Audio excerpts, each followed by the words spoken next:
I like the intro music, but now it's coming double. There's quite a bit of echo. Yeah, I like the intro music, but now it's coming double. Yeah, there's some glitch. There's quite a bit of echo. Yeah, I like the intro music, but now it's coming double. Yeah. It looks like we're having some technical problems, but we'll figure them out. I like the intro music, but now it's coming double. Yeah. Well, good morning, good afternoon, everybody. We'll figure them out. I like the intro music, but now it's coming double. Very interesting loop. Good afternoon, everybody. We'll figure it sounds like some contemporary electronic music. Very interesting loop. Good afternoon, everybody. Anamika, do you have the same massive echo? I think it's coming from your speakers or something. It's, Anamika, do you have the same massive echo? I think it's coming from your speakers or something. It's, Anamika, do you have the same massive echo? All right. I think it's now we got rid of that. Okay, good morning. Interesting start. Absolutely. So hi everyone, welcome to day 2 of your workshop. Thank you very much for the wonderful responses we received last evening, and we had a trouble time looking at all the answers. We did glance through it, even if the answers you got it checked on automatically, but the thing is that we did look at all of them. I'm so sorry about that. So now on the day 2 that we begin, we will start with a quick recap of what we did, and that would be followed by the next level today. We would have our guests in between. The guests, Yulia and Jagat, would be there. Along with that, the question answers would be there. Yeah. So over to you, Santari. Yeah, and as per usual, feel free to ask questions at any time. Well, following the chat, doing our best to keep up with all your questions, all of your questions. So just keep them coming. So yesterday was quite a broadside of information for you guys. So how has it all been digesting in your minds? Any questions that you might have, and should we go through some things again? Maybe some concepts on the Miro board you don't understand, or you don't understand the word. Now it's a really good time to ask.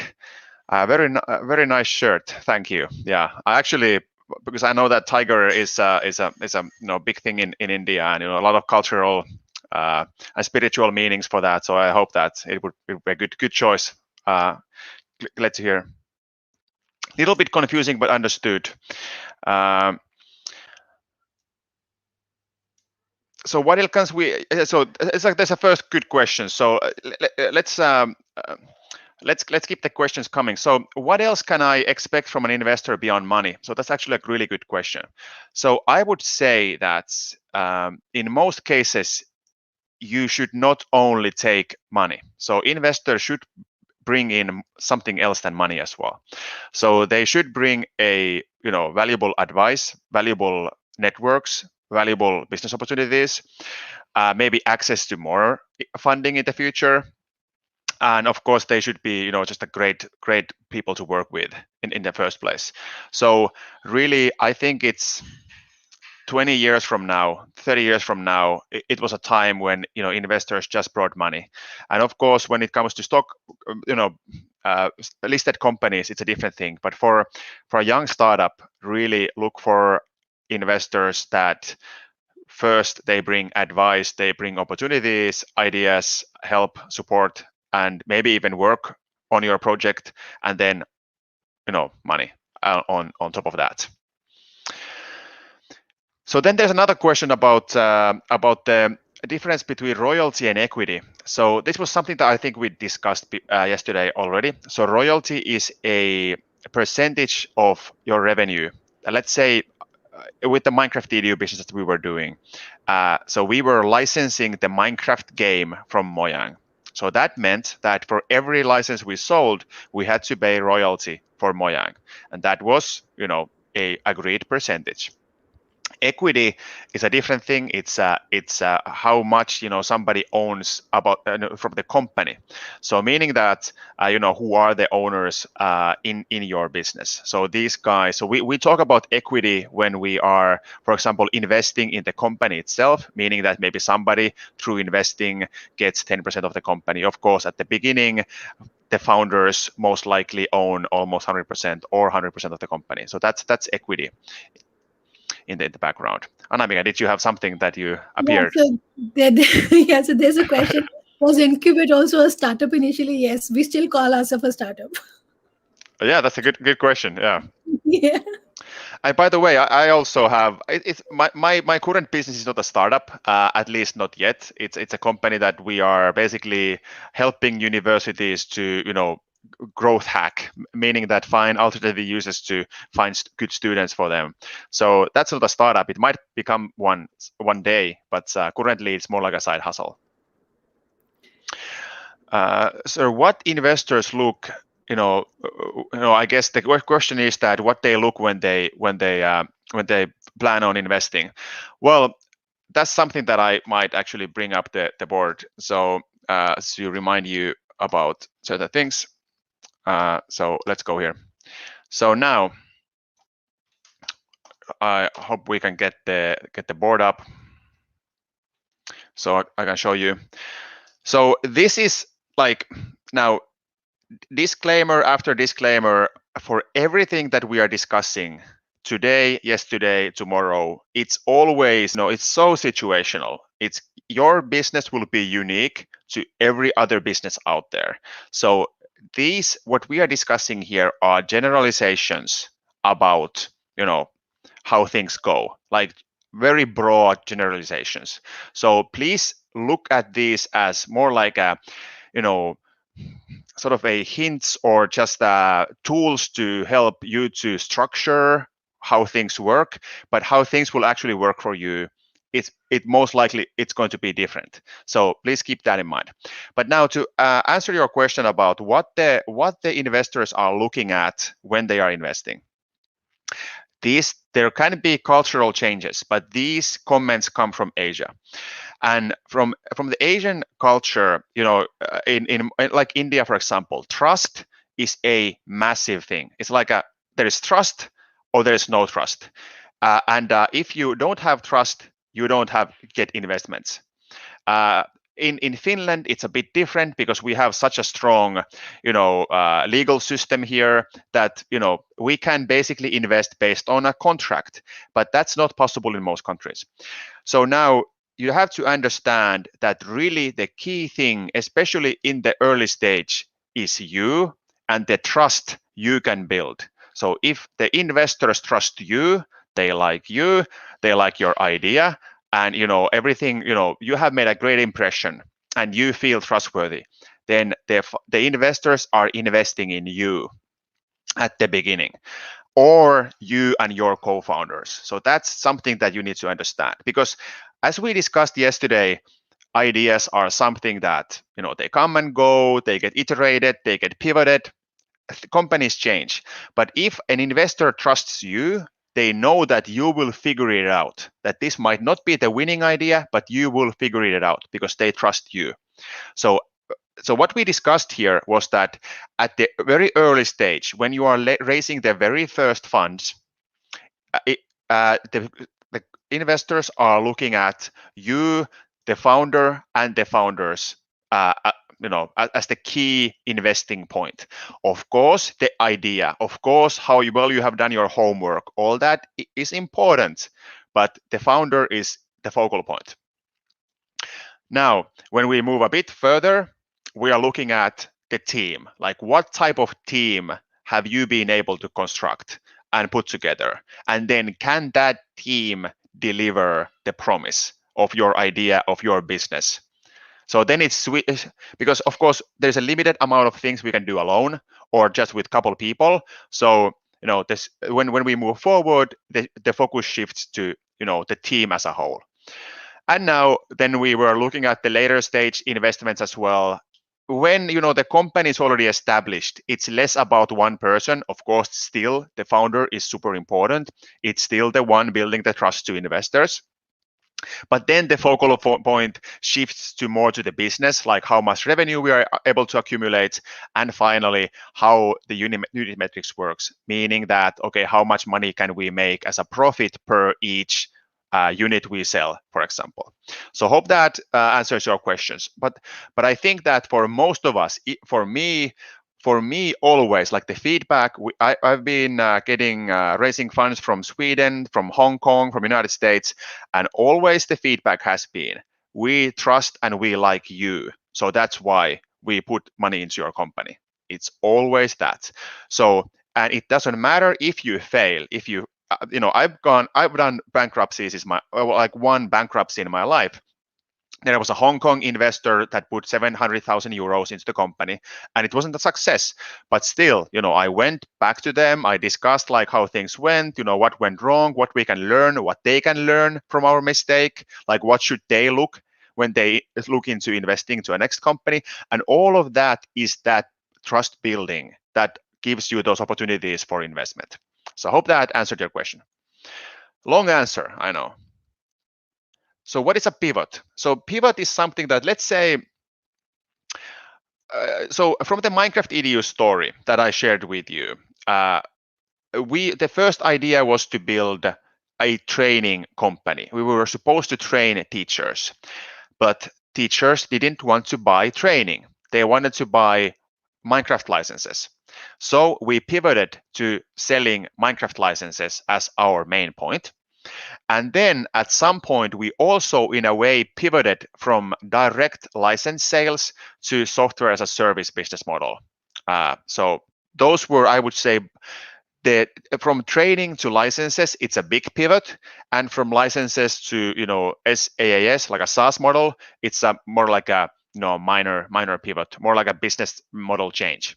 But so pivot means when you are really shifting your company business model or your product upside down. So a big change. So what you did when you were bankrupt? I'll answer let me answer that that is on the screen, and then I answer the bankruptcy thing. So the SAM, SAM, TAM, and SOM. Let's look into those. Where do we have it? Here. Now, so yes, I understand this is a tough concept. It's a tough concept for our university students. So I don't blame you if this is hard to understand. Now, there might be some better ways to communicate this, but why I wanted to use these particular words and concepts is because these are used in the startup scene and by investors. So it's good for you to know these terms and understand what they mean. So now the TAM, the target addressable market. So we were discussing here a high quality children's clothing brand. This was our business model. Why did I get this massive bubble? Okay, this was what was our business model or our business. We were doing analysis on how many kids in India would fit our customer group. And we ended up with a number of 5 million. So how does that all fit into here? Now, the 5 million is this serviceable, obtainable market. So based on that, now our clothing brand could actually have a reseller partners in whole of India that would allow us to reach, the Indian market for the higher upper middle class parents that would probably be interested in our brand. So this is the 5 million at the very, very middle. So this is the market that we can service today and we can reach today with our product. Now, the next one, the serviceable addressable market, is the next tier in market, like a market that is there that could potentially enjoy our product, but we need to have significant effort into expanding to those markets. So meaning if this a red bubble here is India, and Indian upper middle class parents with their kids. This could be the yellow bubble could be Indonesian, Pakistan, Bangladesh upper middle class parents who could buy our product. So, but we need significant investment into moving to those territories. And finally comes the target addressable market. This is like the global market of upper middle class kids that could actually buy our product. This is, the dream. This is like the way into the future target. The green one, the yellow one is like the 5 to 10 year target. And to really penetrate this market properly, this is our 5-year plan in the middle. And we were doing this small math here. I don't want to go into too many details. So how we are reaching from 0.5% to 5% in 5 years and how that looks as a revenue curve. This is very typical investor pitch deck number scale, very typical. So that's why I'm putting it here, because this is, one way for you to show you have done your homework, like to have analysis on these markets and do this math. So about the bankruptcy, there was somebody asking about the bankruptcy. So nothing too major happened there.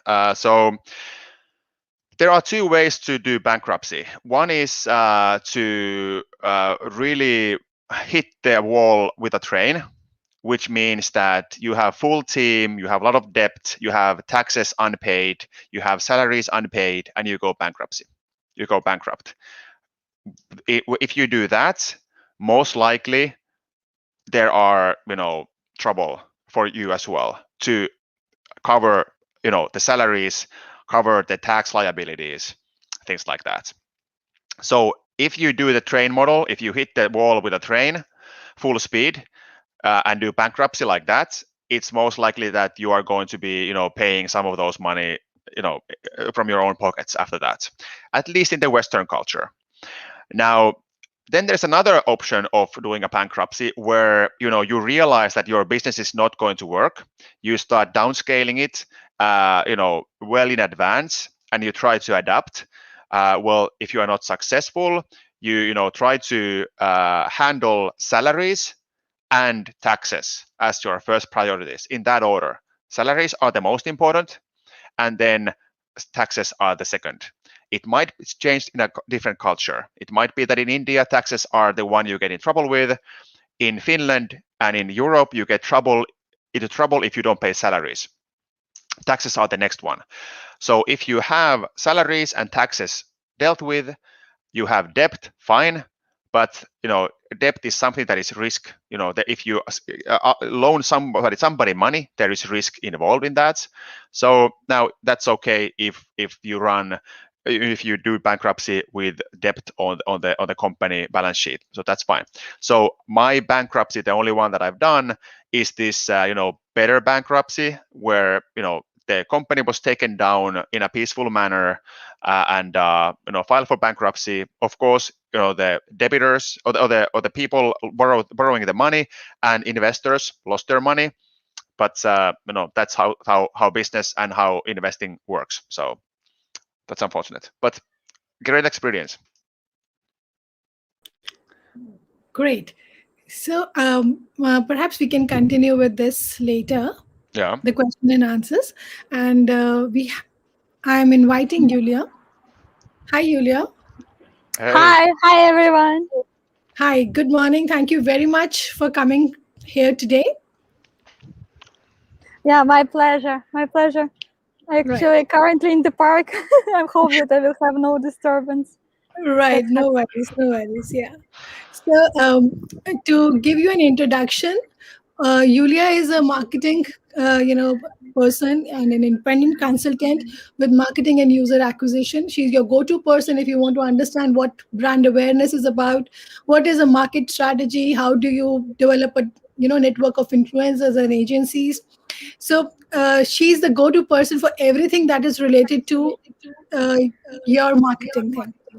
And Yulia, I would like to share you. I would want you to share your experience as a marketing person first, and then we can take it forward.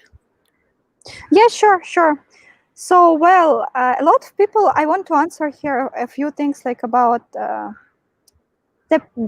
most important kind of key message that I want to deliver today. Why marketing is important?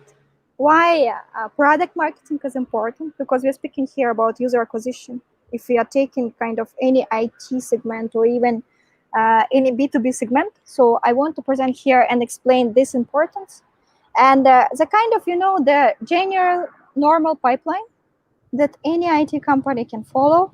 So I think in 20 minutes it will be kind of a good practical knowledge and on-hand experience for people who are listening to us, the students. Yeah. So we will start with the question number one: what is actually marketing and how it's connected to the user adoption? Because a lot of people, when they think about marketing, they consider paid ads like Facebook, Google. That's what people, when they reach out to me and ask, hey, are you doing marketing? I'm saying, yes, I do marketing. So they ask, can you run ads for us?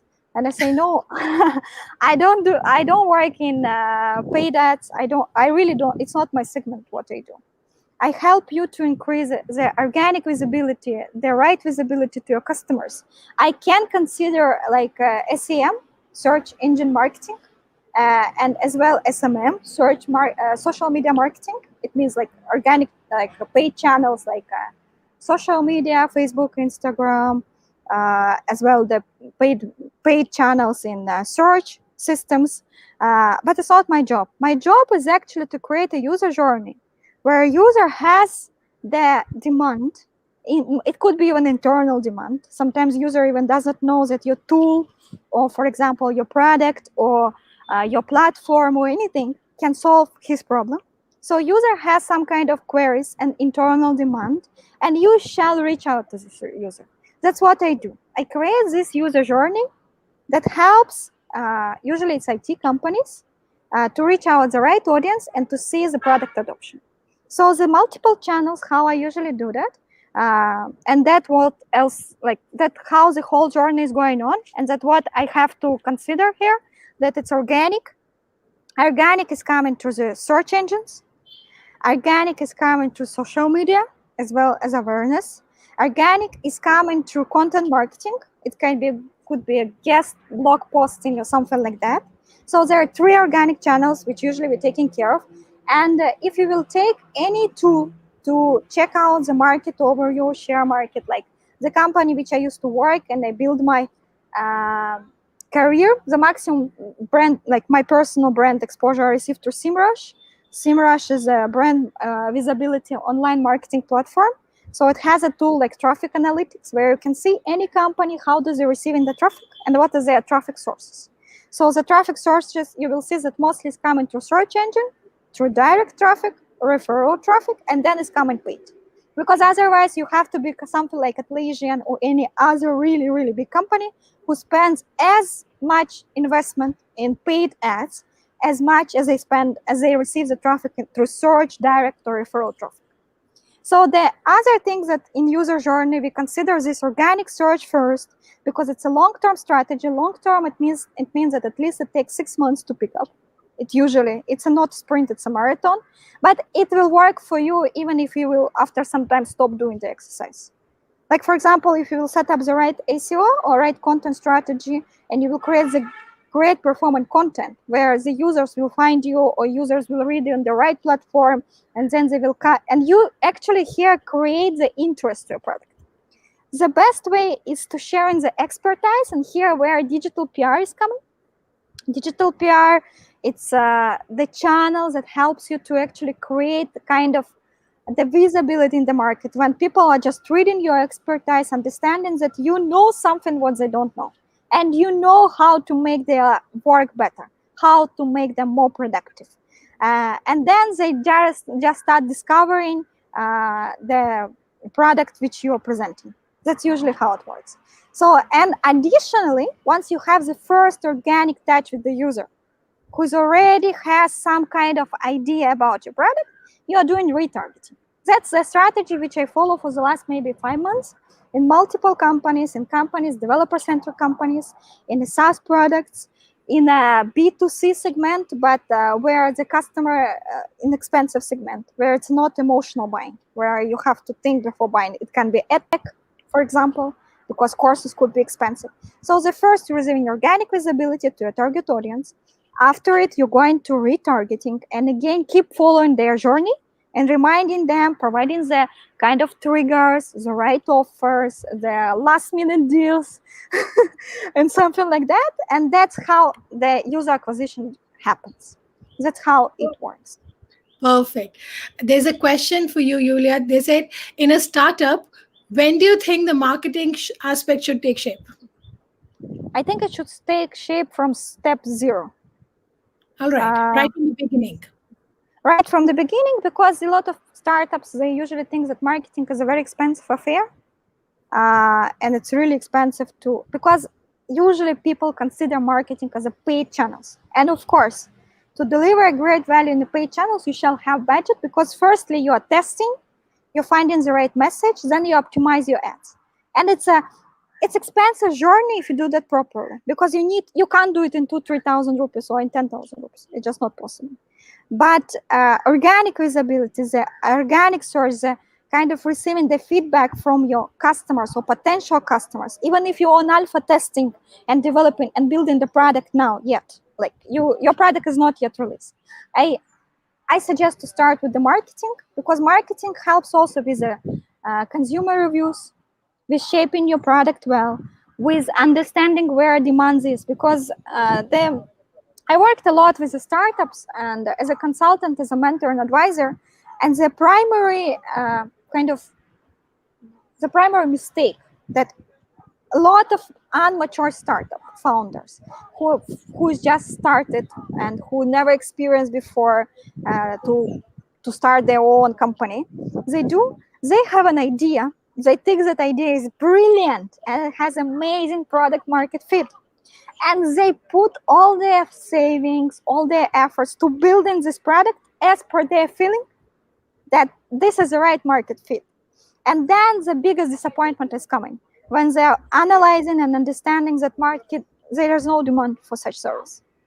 Because it was just their own idea, their friend's idea, their kind of network community idea. They did like a very, very short research. And how to do it through the marketing and again through the tools. There are so many data providers who can really exactly tell you is people searching for something like that. That's the first signal. Is if you feel that there is no competition in your segment, most probably you're building their own product. That's kind of the reality which I've seen so many times. People think that, oh my God, I could have an idea and I would not share with anybody. Because if anybody would steal my idea, I don't want that happen. But I will tell you the truth, that if you're the only person in this world who has this idea, most probably you have no product market fit.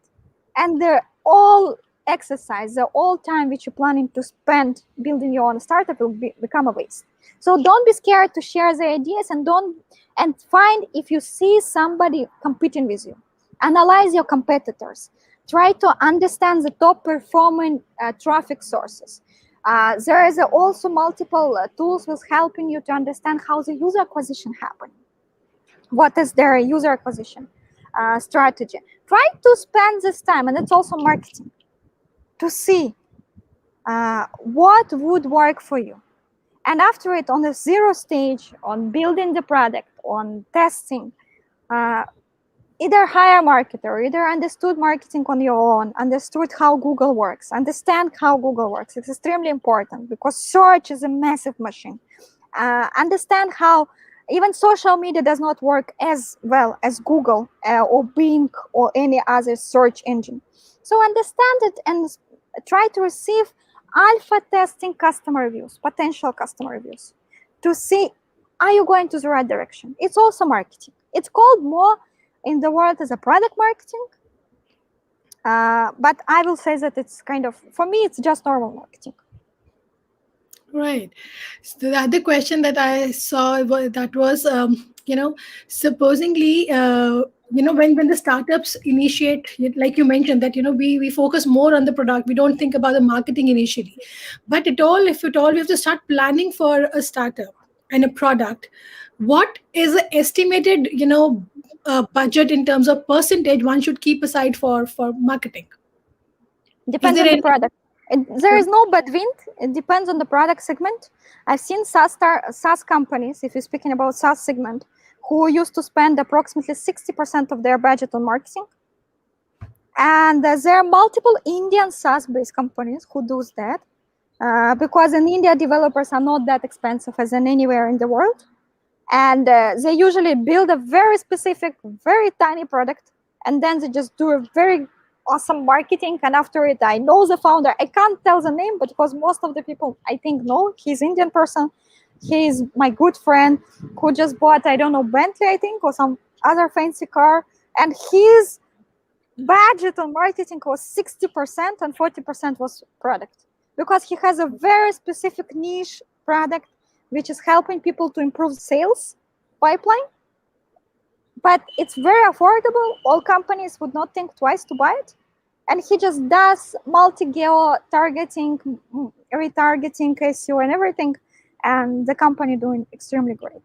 And I know other sources, like where the I can say the name even here because I don't think that it's anything would be wrong.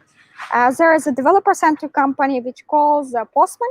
It's an Indian-based company which been built by Abhinav and other founders from India. They have an office in Bangalore, but they are basically right now is a California-based startup. They're very young, if you, in terms of addressing to very young audience, right? They're also very young. They're below 30. They build unicorn, and they spend, I think, almost not zero right now because they're unicorn, but additionally when they started, they spent for 3 years zero on marketing in terms of they did not hire anybody. They did all developer advocacy on their own strength. They were reaching out communities on their own strength. They are on their own developers. They're understanding the kind of problem which developers are facing. And they were just on their own, doing their own marketing, just the marketing which would make sense as a developer. And for 3 years, zero budget. Like they just had marketing in terms of their own strength, but they spent nothing. So there is multiple stories. There is no bad win that I will tell that, spend 25%, as it usually used to say. As at 20-25%, that's a marketing budget, which you have to, marketing cost, which you have to allocate into your product costing or something. No, it's not that anymore. There is nothing like standard. Perfect. And then other question we have is, suppose we have innovated something, say a sensor, and a company approaches us and offers us a great amount of money for that. Should we sell the rights of the sensor or should we start our own startup? It depends. It depends on your financial capacity. If you can hold on, if you can keep going on your own side, it's actually a very good signal for you that if anybody wants to buy the rights. But again, the story of Postman, for example, I've been now and they started. I currently relocated to Goa because of pandemic and everything. Because you see, I sit without mask, and it's much better place for me right now. So they also relocated to Goa. They were just after the college. If you will see, I've been story of Postman, and imagine after college, you're still building your product. You don't know, will it really work like fantastically? During the college time, you built 2 products that failed. You earned nothing. You just spent time, spent some your parents' saving, and actually you were not doing great. And after it, you get an offer to become vice president of some department in Google San Francisco. How many of us would say, I don't want? Very little, very less people, right? And Abhinav was the one who declined Google's offer. So it's a similar question which you asked me. It depends on how much faith do you have in your own product. It depends on your personal situation. I don't know if you're desperate for money right now, and there's the best choice for your life will be to sell and start building something new. example of, like, I don't know the person, maybe I would know on one day, I don't know, Elon Musk, right? Who started PayPal, and after some time he just sold out everything and started Tesla, right? And that was his way how he built something on his own, and he just sold out completely his share in PayPal, right? So it depends. It depends on your current situation. There is no right answer. You have to think and decide. Do I need to get money right now? It's a good signal. If anybody wants to buy your rights, it's very good signal. It means that somebody see already product market fit. If it's big corporate, the most probably they analyzed everything. Most probably they see the product market fit, they see how it could be developed. But you should take a call. Do you need money now? Will you be capable to, sometimes product market fit, it means that in 3 years, the product will just grow like crazy. Do you have a capacity to sustain for 3 years? And keep building the product, keep shaping it as per product market fit. If you don't, you have to be realistic. That's what I believe. The other question is, how effective is marketing for companies that work completely online? The companies that do not have physical products to sell. It's fabulous. I don't know. I think that for people who physically selling now anything, it's much more tough during the pandemic time than to sell anything without, like, it's a kind of be a software. It could be edtech.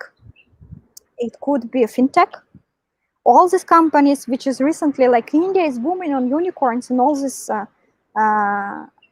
industries. You can see, if you will see your story report, the latest one, which got released in March.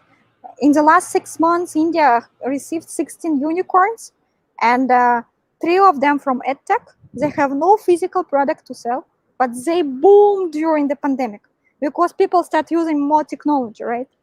2 of them in EdTech, when people sell courses and provide the valuable education, the practical education for others to get employed, to shape their career. So during pandemic time, if you don't have physical product, but you have something that adds value to the companies, either to the people, individuals, that's wonderful. You should surely focus on marketing, because marketing also done absolutely online. There is no offline marketing right now exist. If you will go like 15 years ago, or even forget 15 years ago, let's not speak as a granny. Let's go like 3 years ago, when there were no pandemic, nothing. I used to stay in Bangalore for the last 6 years. If I would go in Bangalore, I will see all billboards occupied, right? How do you think, how many billboards are empty right now? And billboards was one of the part of physical marketing, when you has to, it's kind of old school thing. Right. So, how do you find the best marketing products, keeping the present situation in mind? So, what kind of research? I mean, I'm more intrigued about the research part that most of us miss out on. And as you said, if you have an idea that is totally unique and nobody knows it, then probably that is not the market for it. But then, how do we go about the research of and how much time and how much investment should be involved in the market research before we launch a product? So, in terms of how much time and investment, it depends on your experience. Like for me, I can spend 2 days and do a very, very detailed research for most of the B2B, at least, companies, because that's where I specialize. So how do we do? And that's maybe something you can record and write for you, that kind of journey.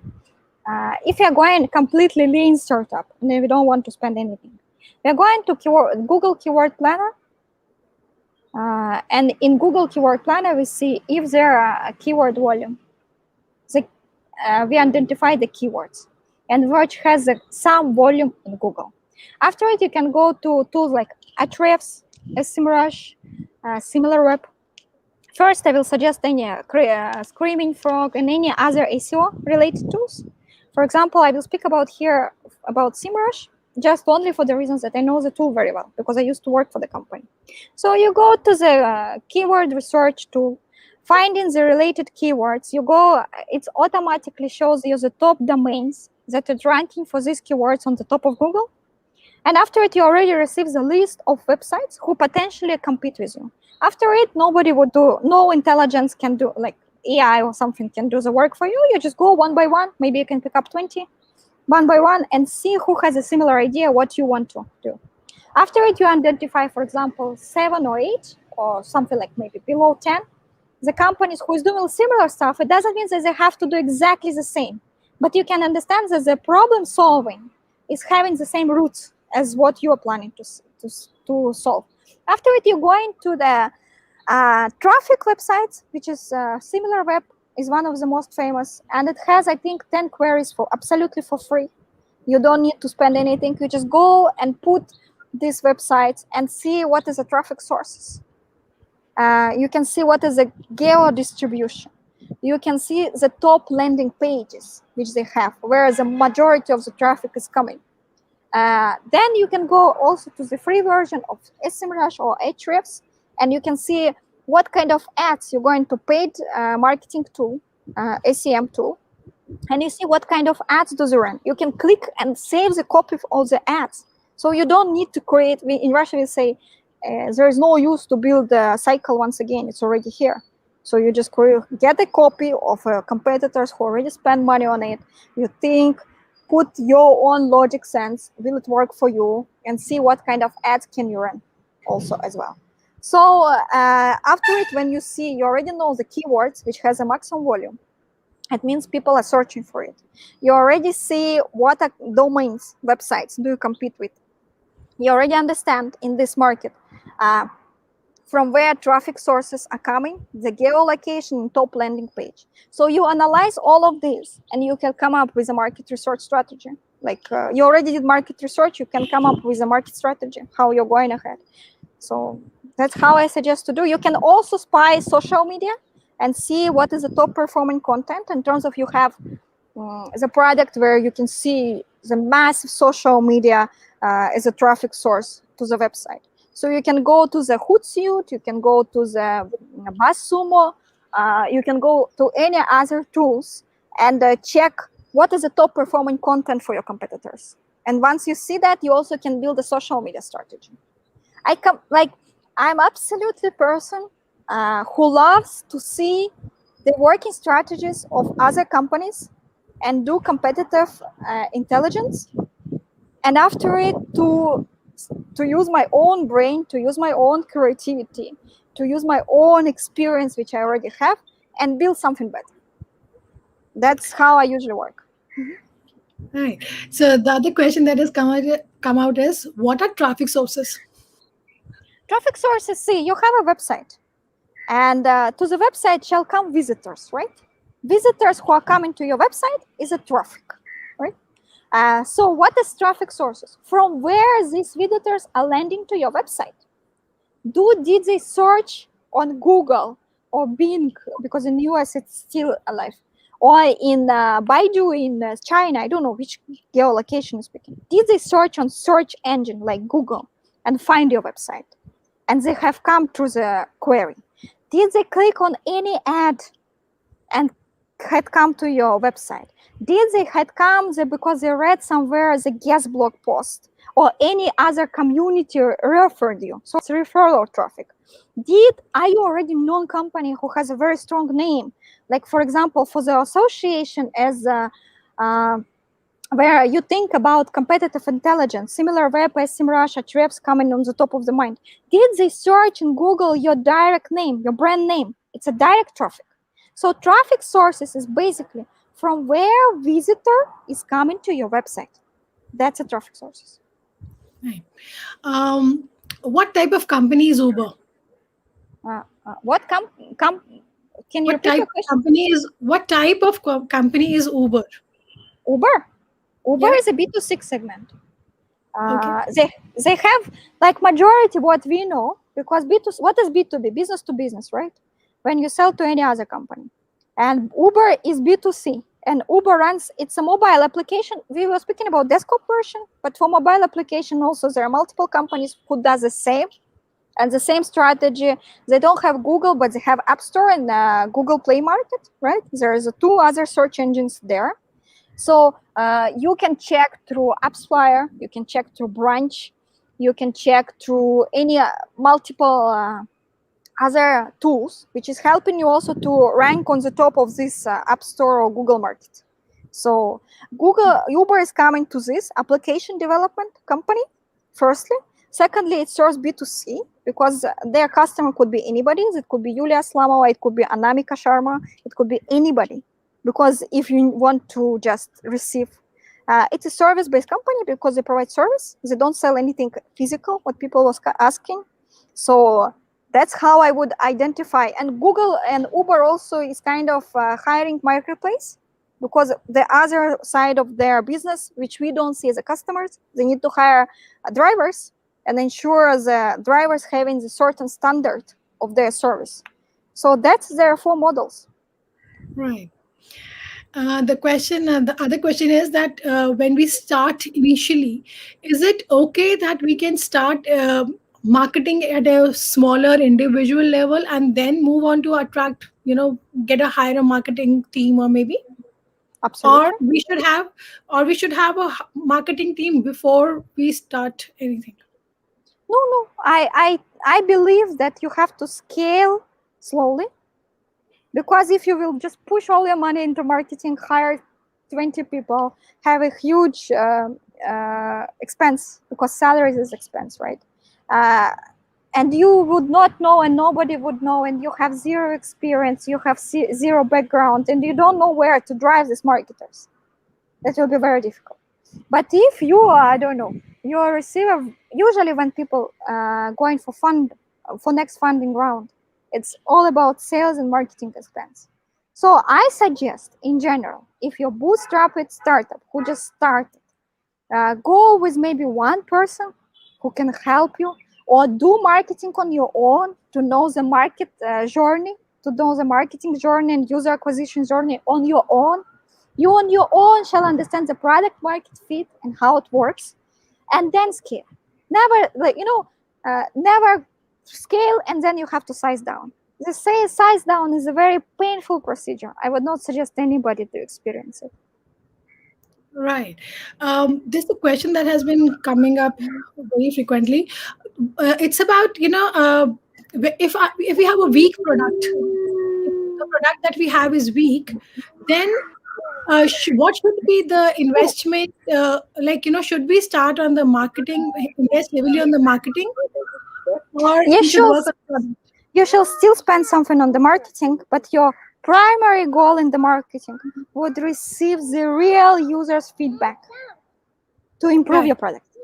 That's the only goal which you will need to have. You shall not focus on user acquisition or customer retention or anything else. You shall focus on reaching the right audience, addressing and receiving the feedback, the detailed feedback.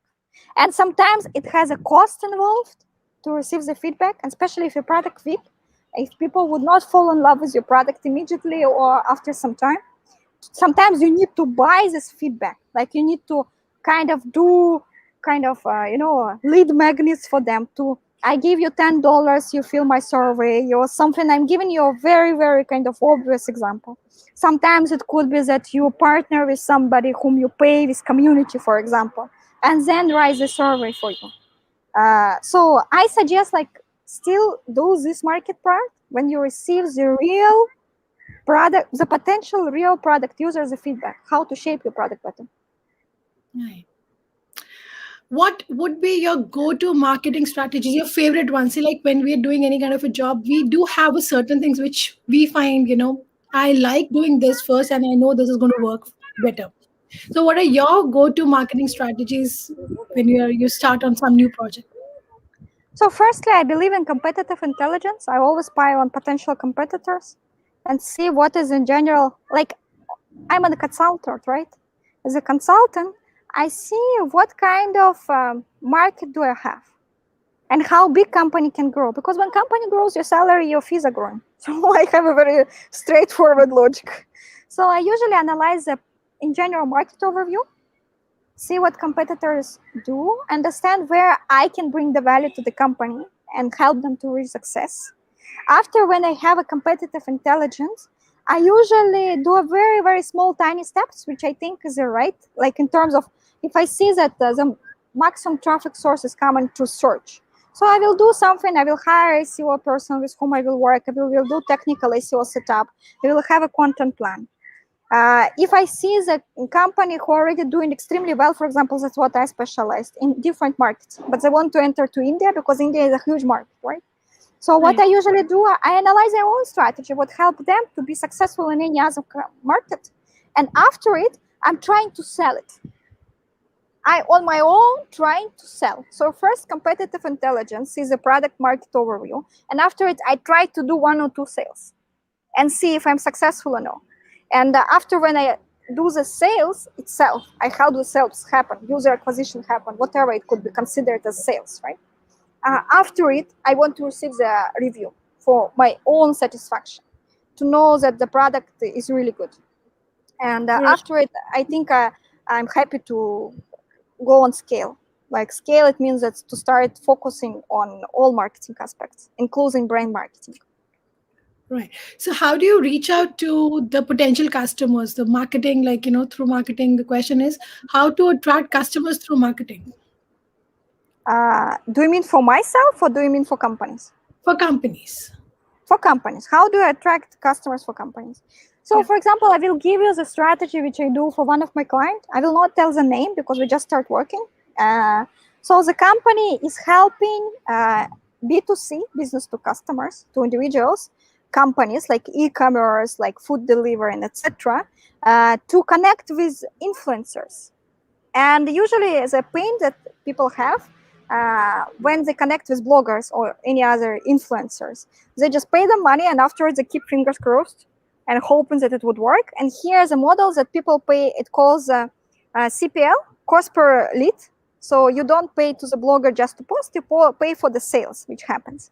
So how do I attract customers here? It's a B2B segment. The company shall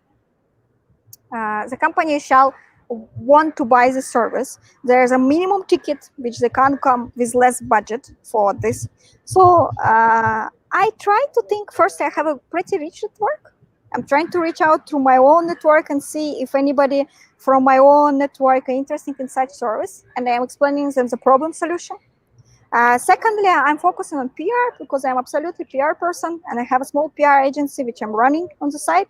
So I start doing expert focus articles, and after it we run ads where we do the right targeting through social media and making people kind of creating the demand for such product and letting them know.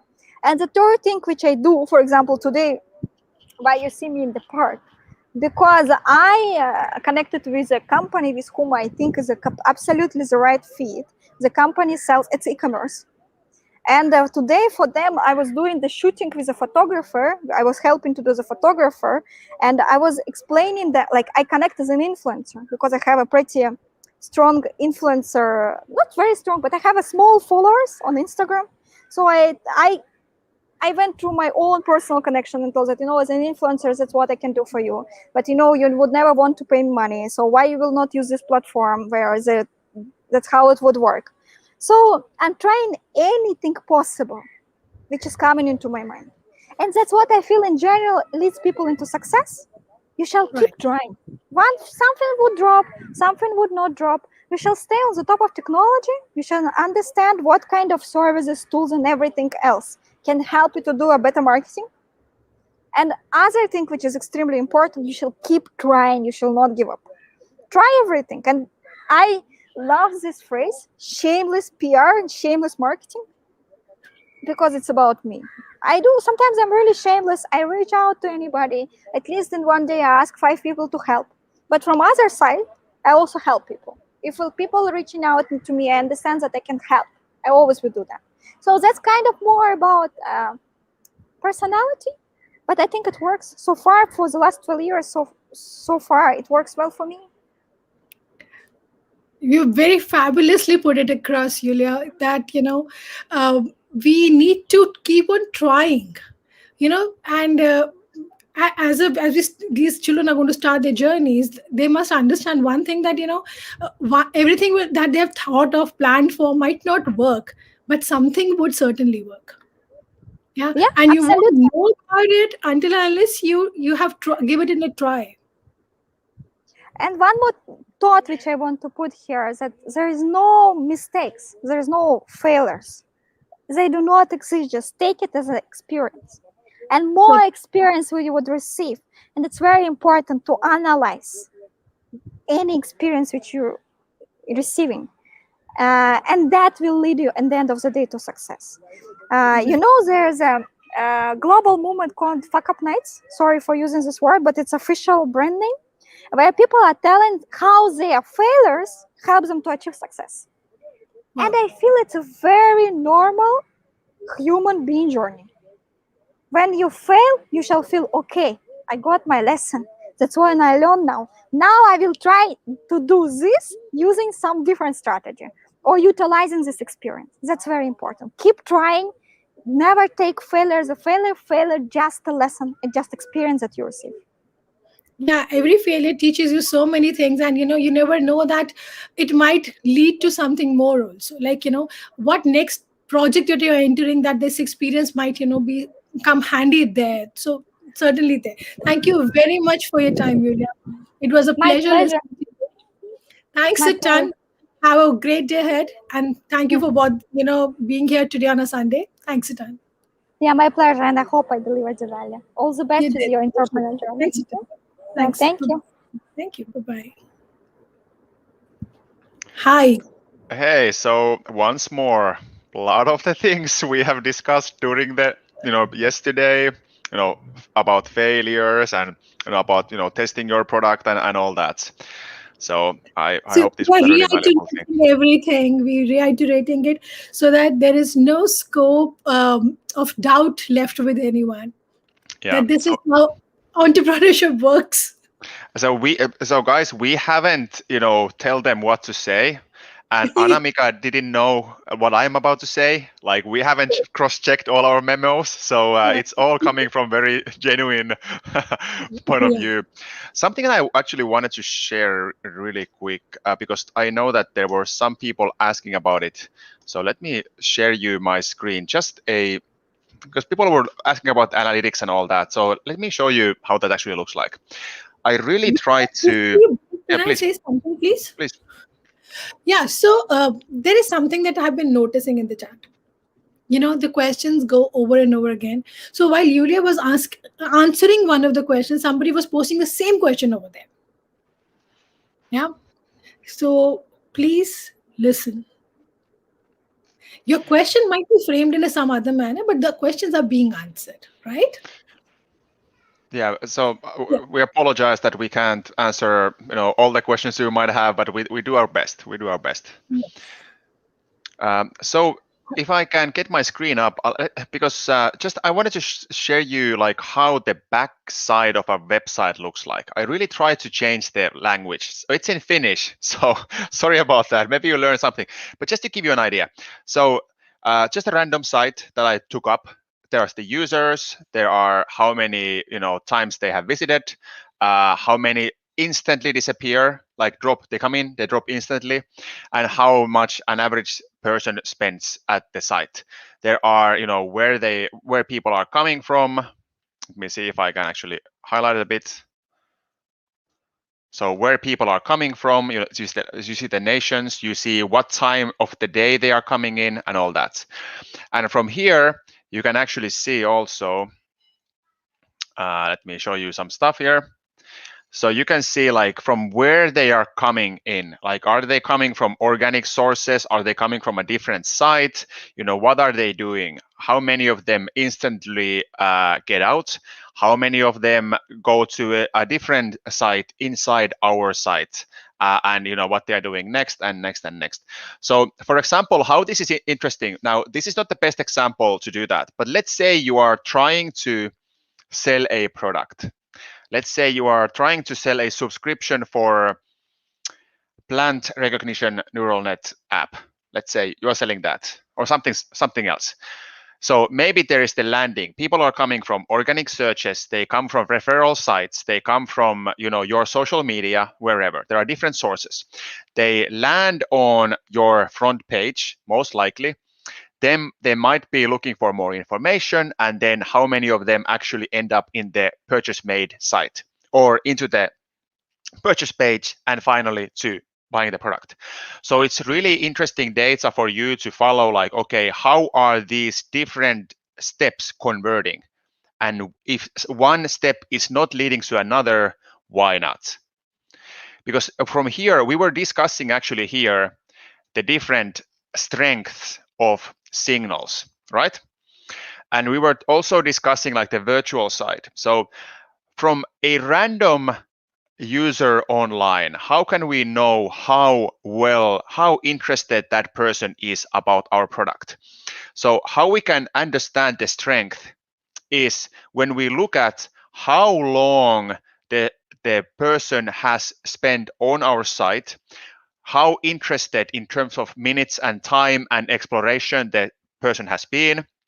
Of course, how many who see our ad click the ad, how many come to our site, how many research more, and ultimately how many of them buy our product, of course, which being the strongest indicator. So all of this, like when you have your website up, you have Google Analytics, and then you can just start browsing through this type of information that you see here. Sorry about the language here. I'd really try to change the language, but this is valuable information. These are the numbers once more that you can present to your investor or for anybody to demonstrate how well your business is working. So really important data here. Yeah, so the information is not actually really valuable. It's just like this is the source of where people are coming. There are different sites, and there is search engine, organic people, like Julia said, organic people coming from search engines, and where they are landing on our page, and what they are doing next. How many of them are dropping out, the red ones, and then what they are doing after that, and all that. Unfortunately, this is not the best example, but just to give you a sense of how things look from the backside. And this is available for you when you have a website. Cool. Any questions that come up at the... All right, not that much.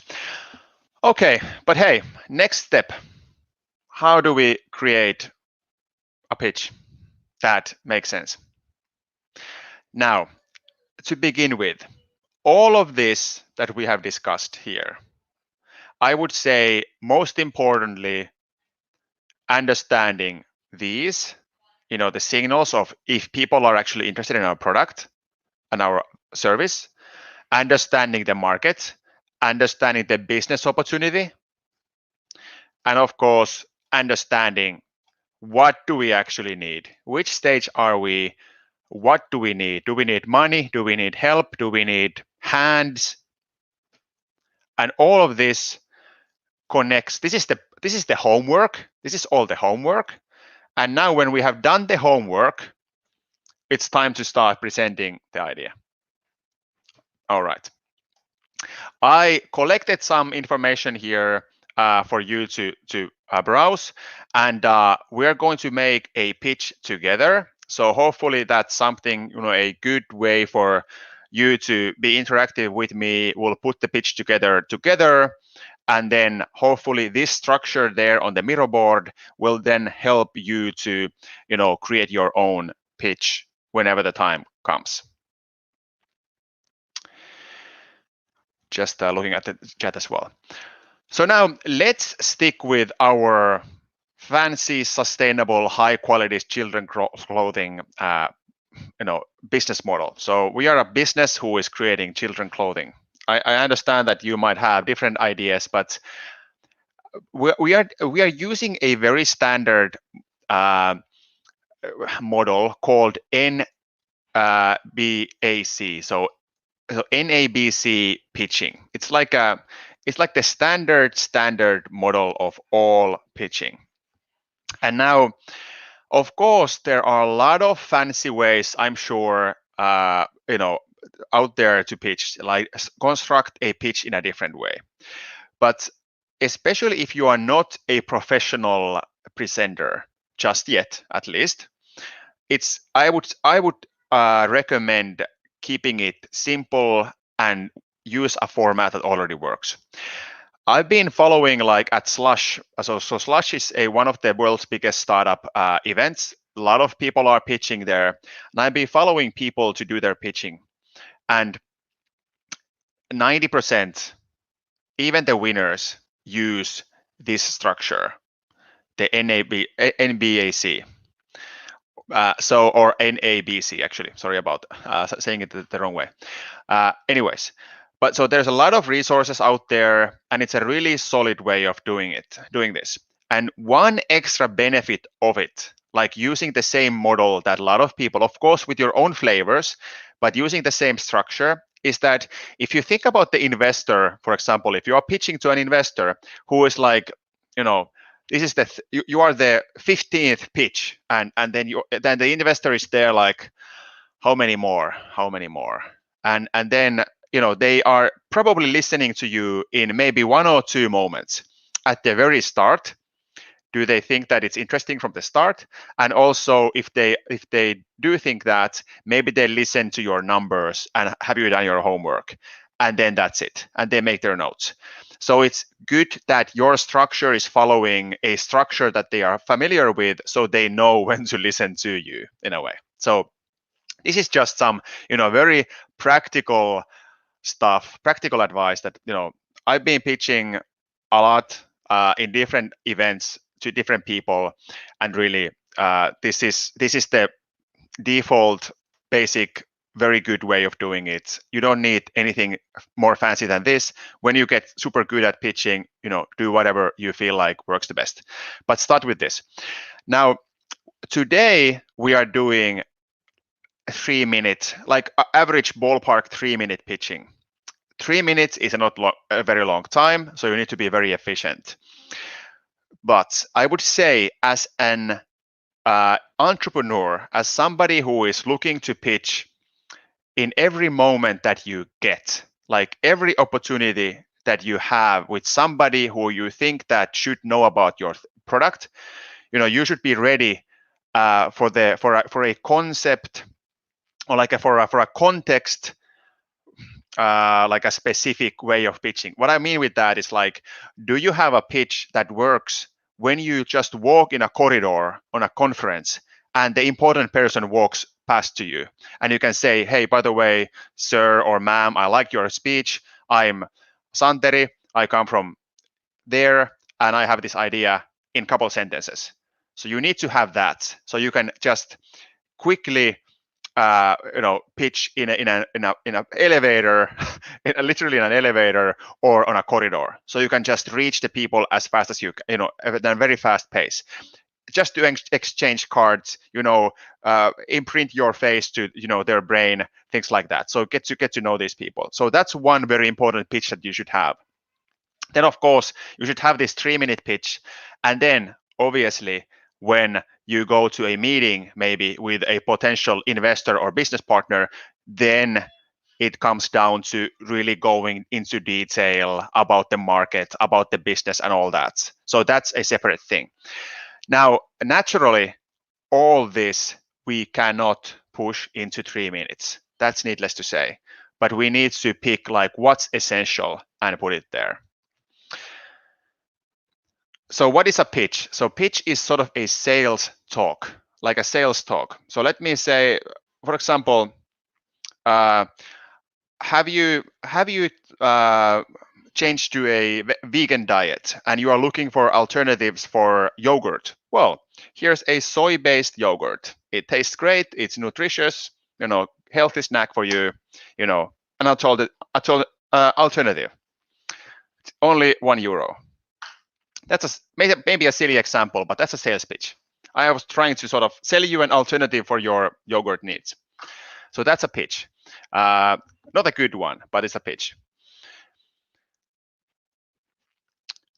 And it can be, it can be an investor pitch. It can be whatever.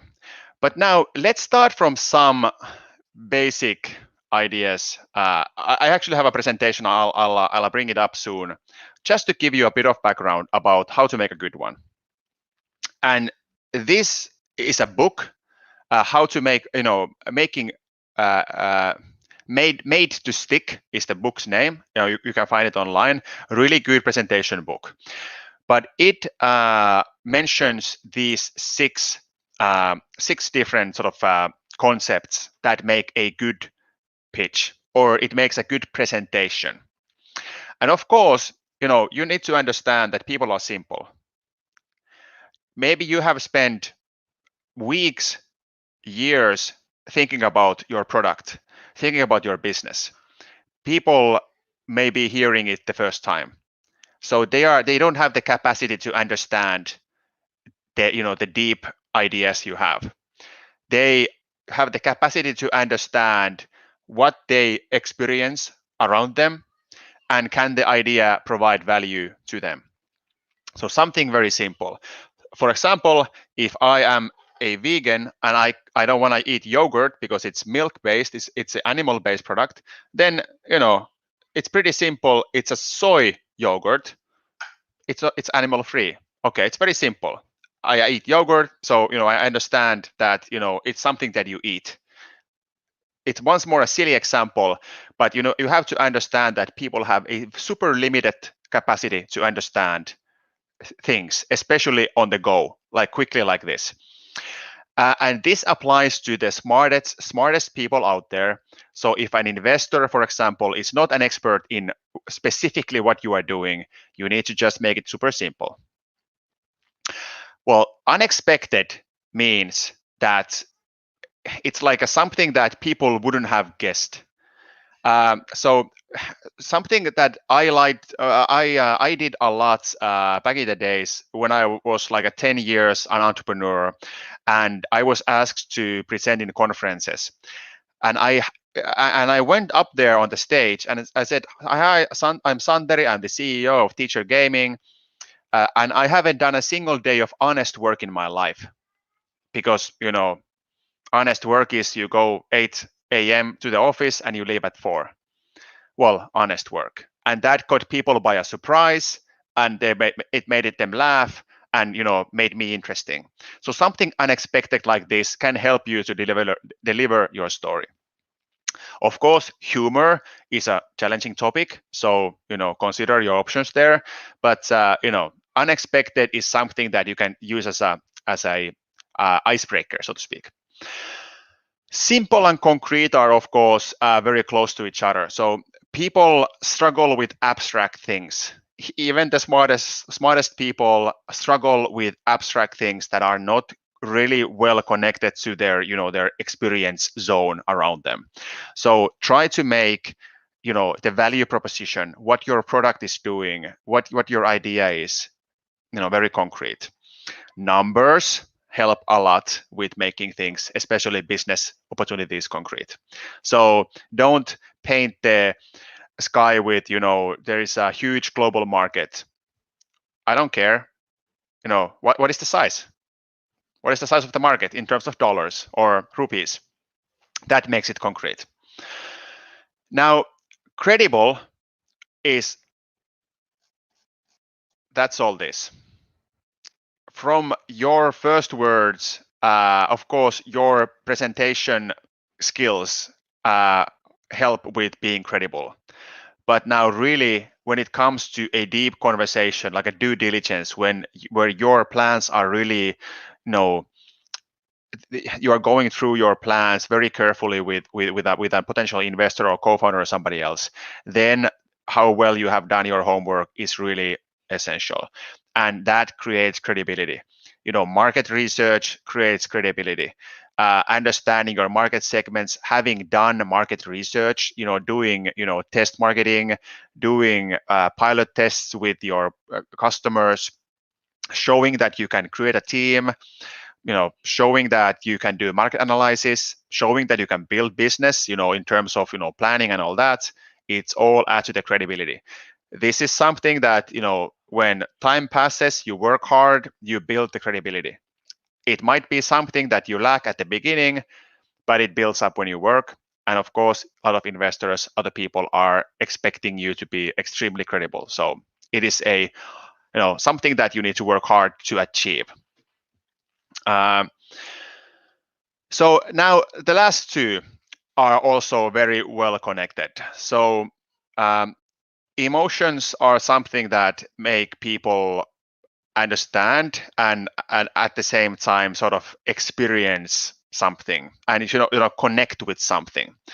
And stories are the ones are the tools to create emotions. So the story can take person to somebody else's shoes and then have the emotions and have the experiences that the other person is going through that story.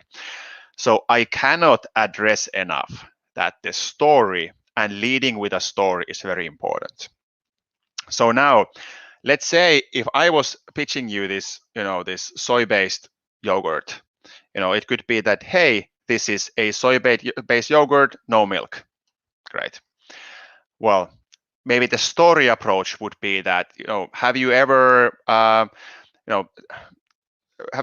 wondered if there are, let me rephrase that. So have you heard that milk and the cow industry is creating a lot of pollution, and me and my friends, we got worried about our planet and how the emissions are piling up, and we were thinking of what are those very everyday things where we could cut our CO2 emissions.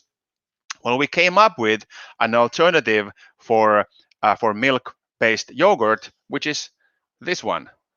So there is already like a story of you going through a sensation, emotion, the worry about our planet, and then coming up with a solution to help with that problem.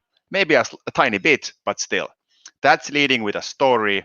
Just selling that it's a soy-based yogurt, people don't really care. They care after they felt the emotion. When they feel that it's it's important, then they start caring.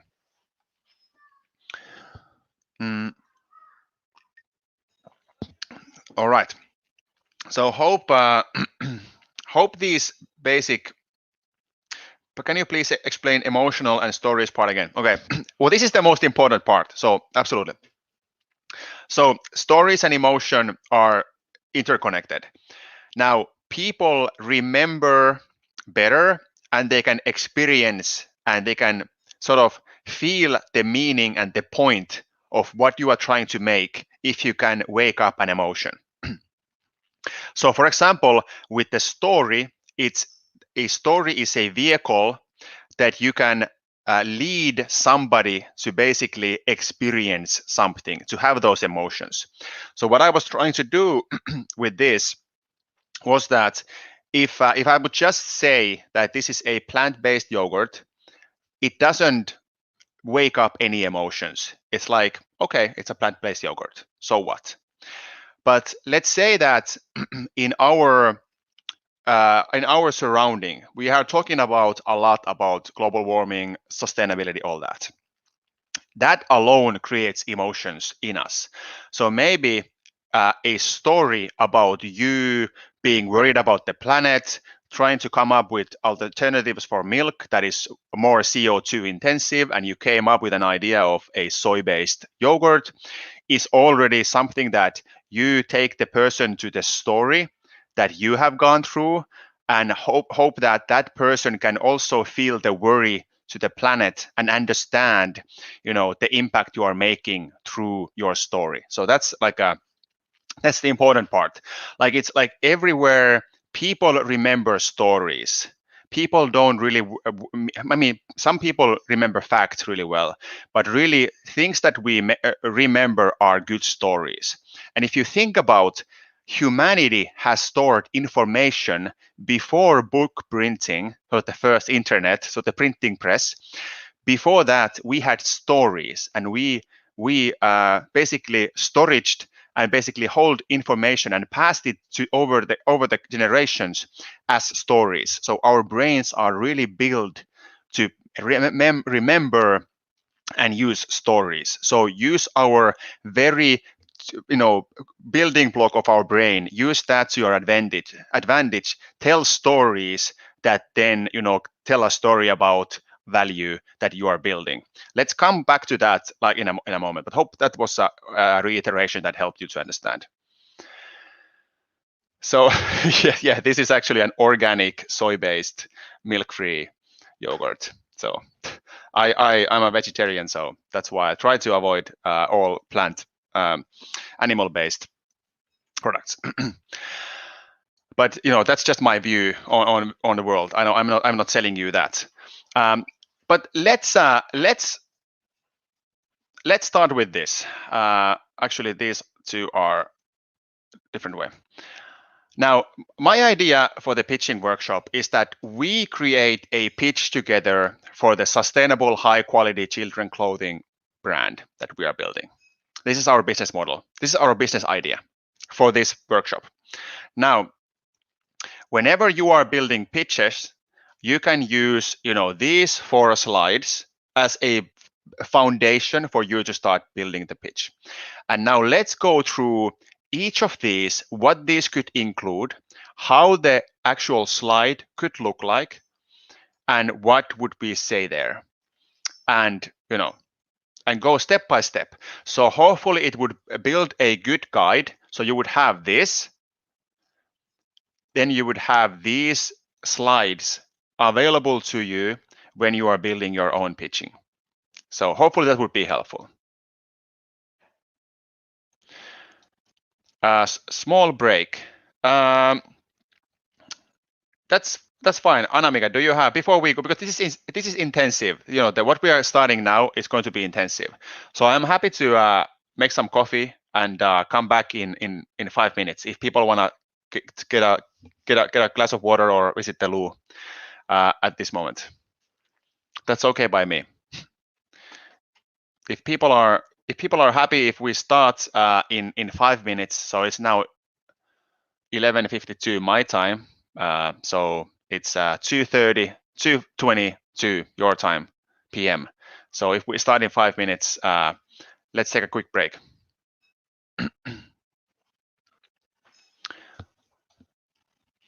Okay, Anamika, are you okay with that as well?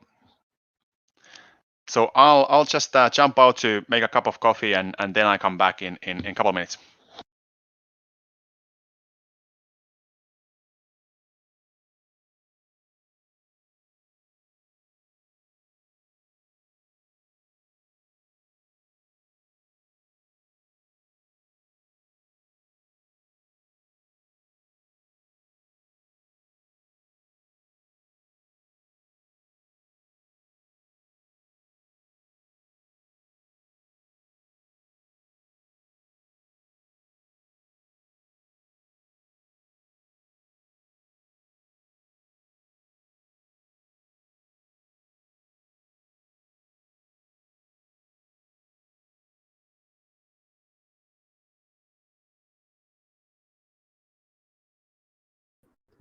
Hello.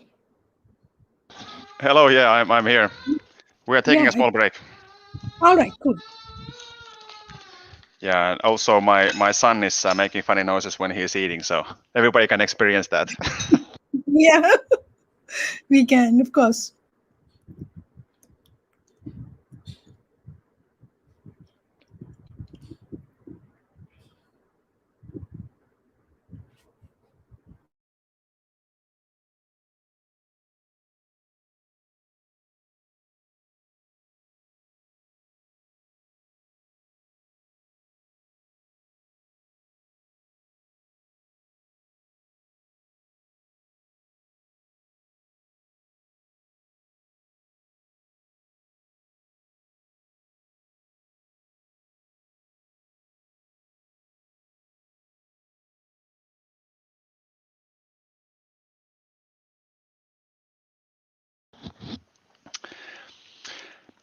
What is C in NABC? Competition. I also like to, I'll give you, when we get that far, I'll give you a couple ideas of how I like to do that. My opinion, but of course you can, once more, everything that we are going to cover is going to be one way of doing it. There are 7.5 billion people around the world, and everybody has a different way of doing this. So you can create your own, but this is just one good example that I found useful in the past.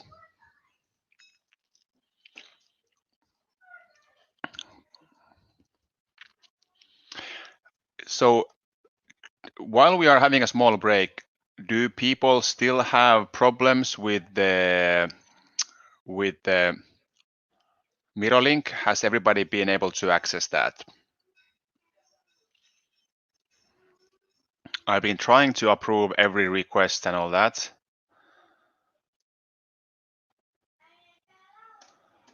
Let's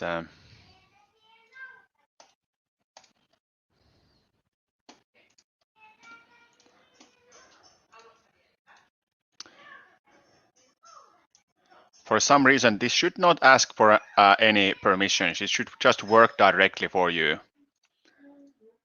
I don't know why this is.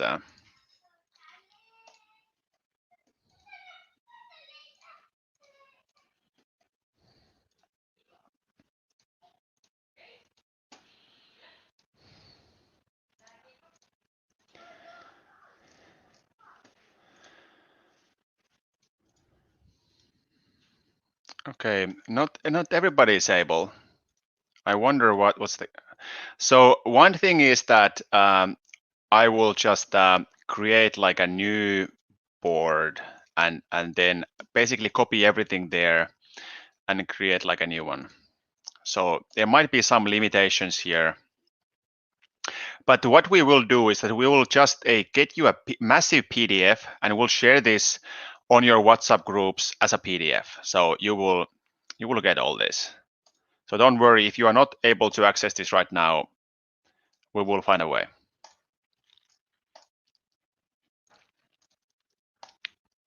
Because doing this a few hundred times is a bit time consuming, but there we go. Okay, I'll just grab my coffee and then we can continue.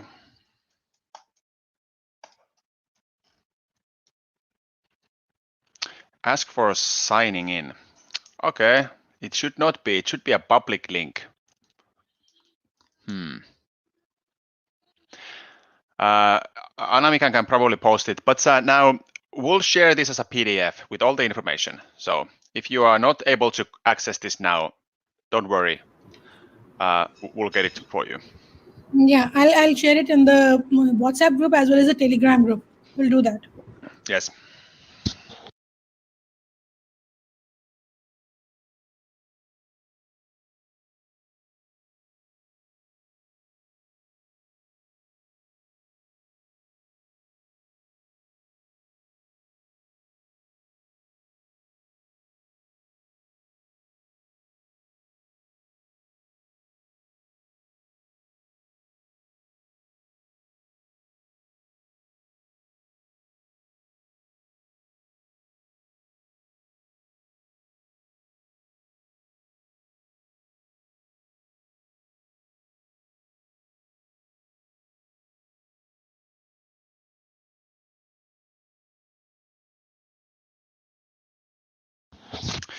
All right, I have my coffee, and I guess we can start working on this again. All right, we will start now. All right, so let's get into the basics. So these on the left here, they represent slides, like actual PowerPoint slides. Of course, people say that PowerPoint is so old school. I know it's old school, but give me a better way. So if you are just trying to pitch, if you are trying to be remembered by just speaking, you need to be top tier performer, like top tier. And I'm not. So I need good, solid visual clues to support me when I'm communicating something.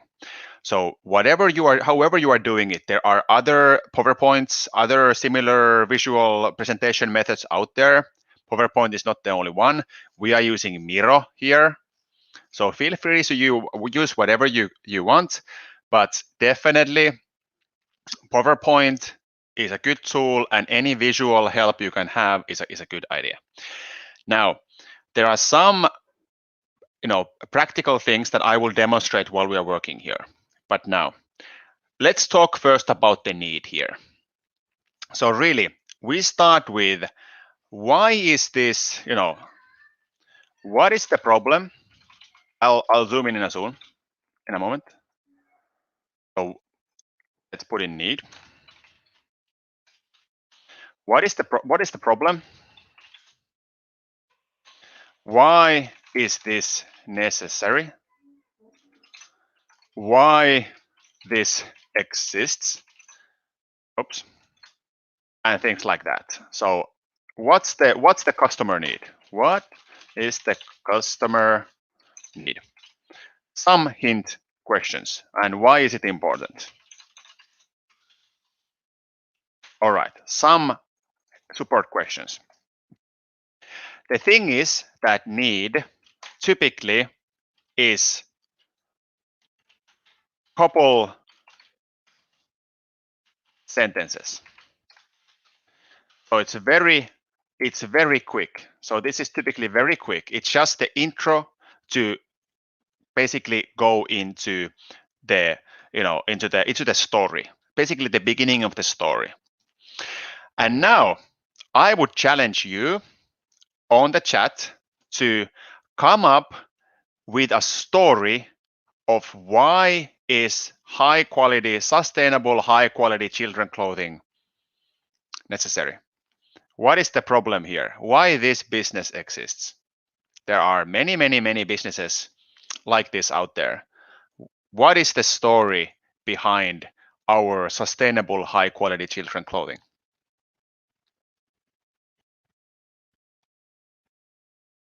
Okay, that's actually good ones already. So healthy clothing for kids. So kids lack this.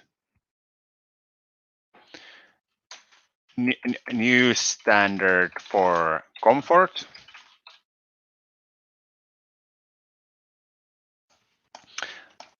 So yes, so durable, retains form and shape or size.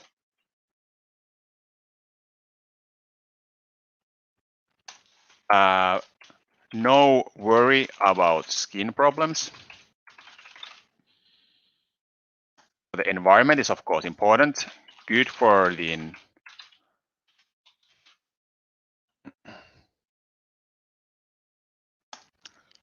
yes, sustains a long time.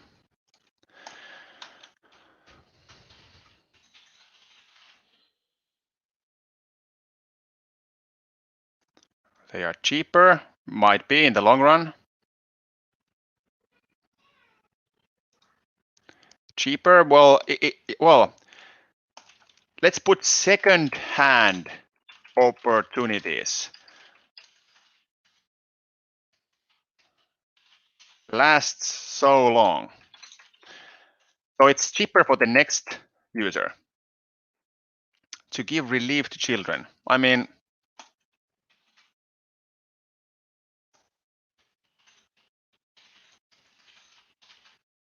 all right. But now this is not a story. This is just a value that we are proposing, right? So why is this important? Good for the environment, durable, retains, lasts for a long time, is comfortable. Why is this important? Why is this important?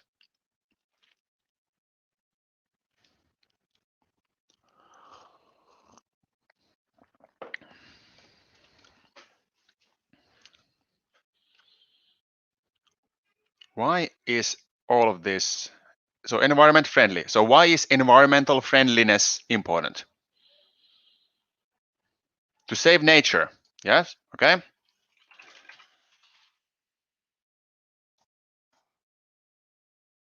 Yeah, let's put the value for money.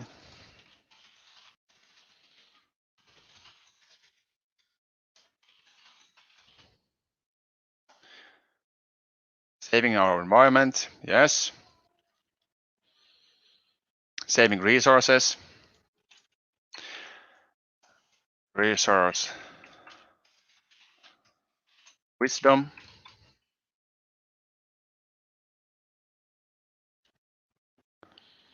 So these are, the sort of the values that we are building. But now, why is this important? Is on this side.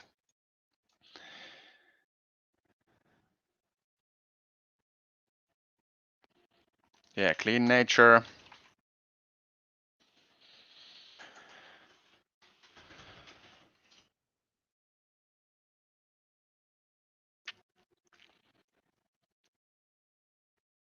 Yeah, maybe renewable. Renewable.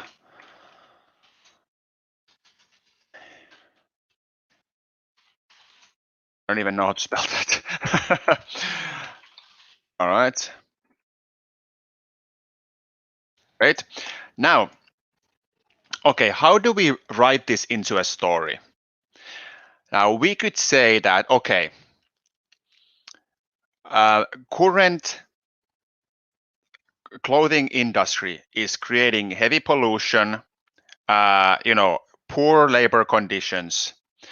We wanna, our clothing brand is built with renewable materials, last a lifetime, or lasts at least, let's say, 3 flea market purchases after the original purchase. So buying our product not only provides health and comfort and good looks for your kid, but it also provides it for the next one who picks it from a flea market and the kid after that. And we guarantee, and it's renewable after that. So let's write that story down. So this is the story. Let me zoom in.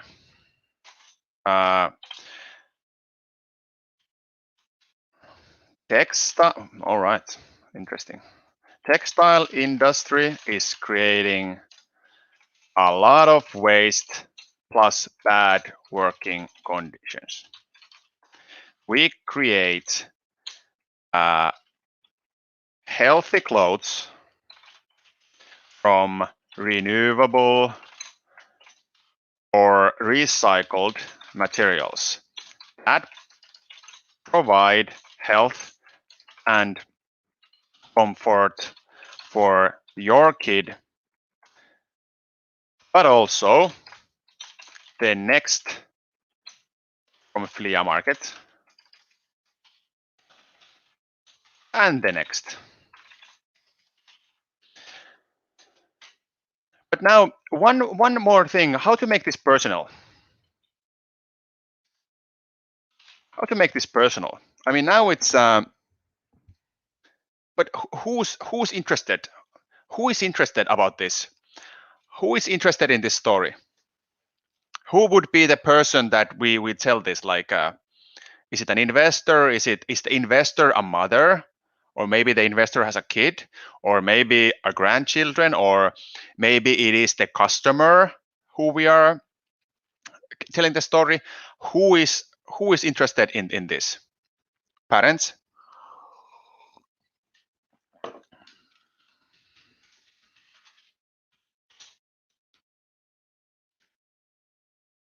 A government? I'm sure that they are interested in as well. And children. And then, yes, so definitely, people that care about environment. So now, how to make this story personal would be something like, me, my friend, or a mother from India was concerned.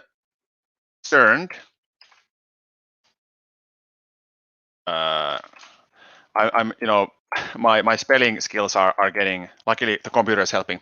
So now the story would be, a mother from India that I know was concerned about the textile industry and its massive pollution that it creates and bad working conditions in cheap labor countries.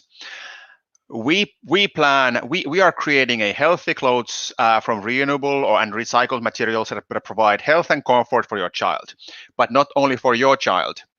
The clothes are so durable that when you take them to flea market, they are good for the next kid and the kid after that. And that's our promise, that's our value proposition. So I think that's a pretty strong story and really strong value proposition to start with. Do you agree?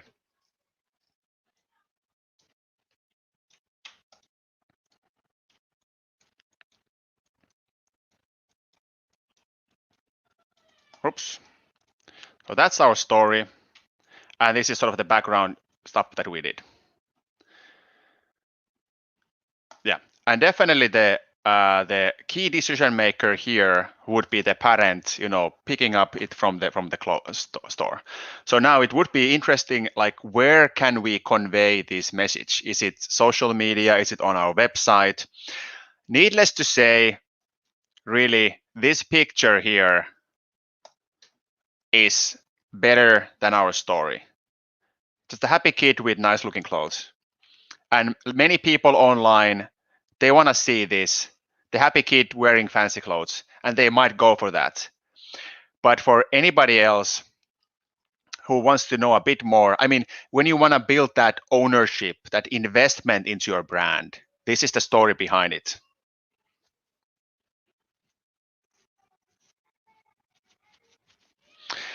So promise and guarantee. Would it create any implications? So, of course, there is the terms of service, terms of use. So, of course, we need to be careful what we promise. But but the truth is, how many of our clothes? It would be beautiful for it to actually go through multiple kids, but it might be that it is only maybe a 2, and then it goes to waste. So better maybe promise something a bit more than a bit less, just to make a bit bolder statement. And if we end up in a situation where somebody is picking it up from a third time from the flea market and it's no longer in perfect shape, we can provide them a new one, I'm sure. Cool. But hey, this is our first slide. We have the happy kid with our fancy clothes.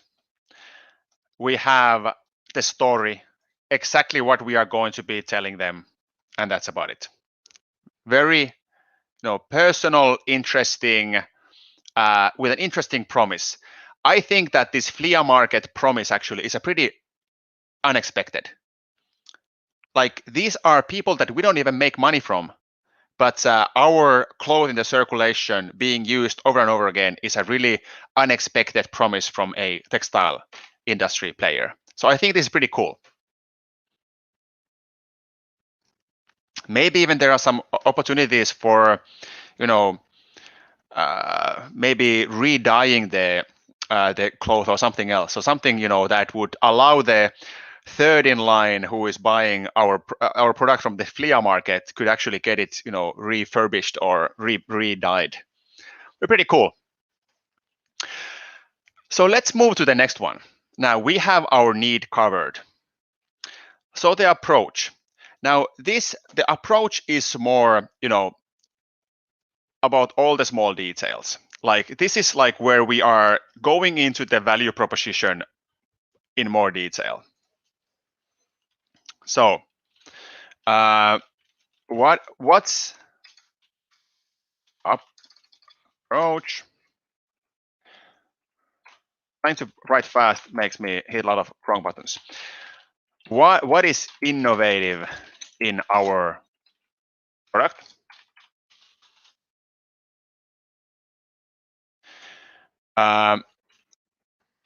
What's compelling? And how to actively address customers' needs. So this goes more into the let's say features and details. What is the full package? So once more, let me ask you a question first. So what we just discussed up there, what's innovative? What's innovative in our tool, our new clothing brand? What's innovative with our clothing brand? Let me find us a nice little picture while we are. There we go. Nice dress. Innovation, but is comfortable. Is it like a cutting edge? Like if you think about children clothing, we expect certain things about it, like comfort, of course, but definitely like the sustainability at a next level. But now, how can we tell this? Like, is it the recycled?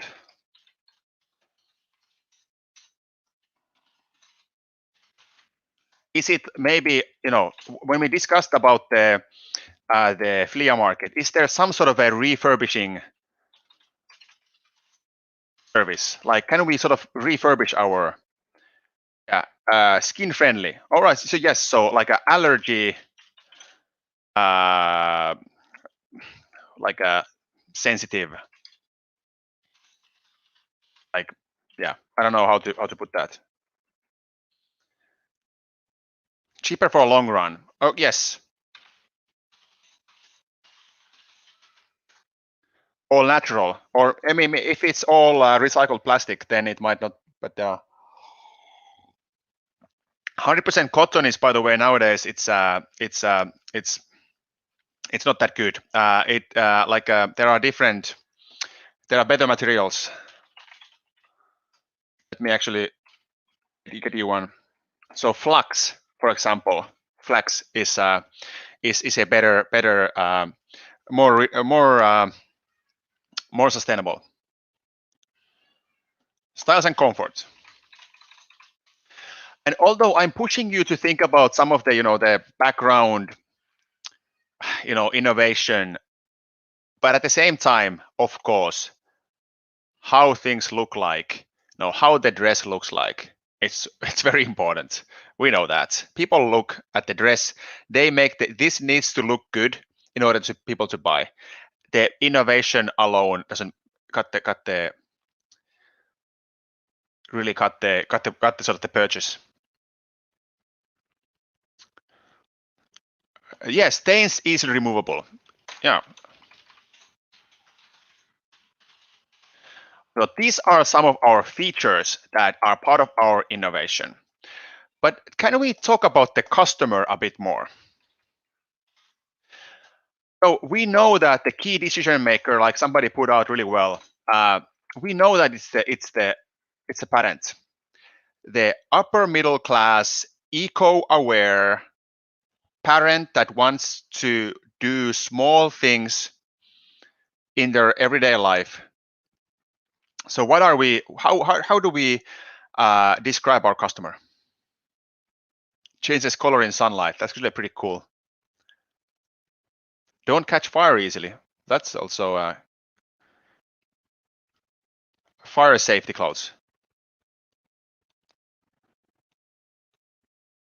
Yeah, newest design lasts longer, of course. Yeah, we try to be a bleeding edge style. So we're talking about our customer. So what should we tell about our customer when we talk about this? How do we sort of frame our customer? Let's say if this is an investor deck, how do we sort of describe the customer?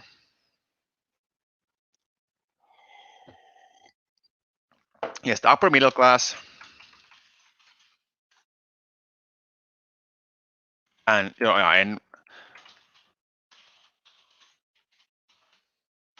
environmentally aware.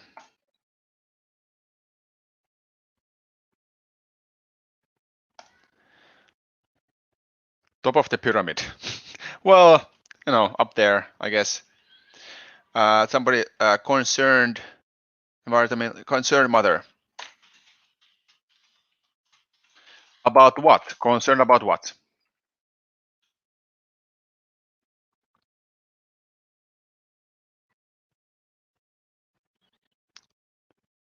By the way, the tier is actually a good idea, like having like a ripstop there.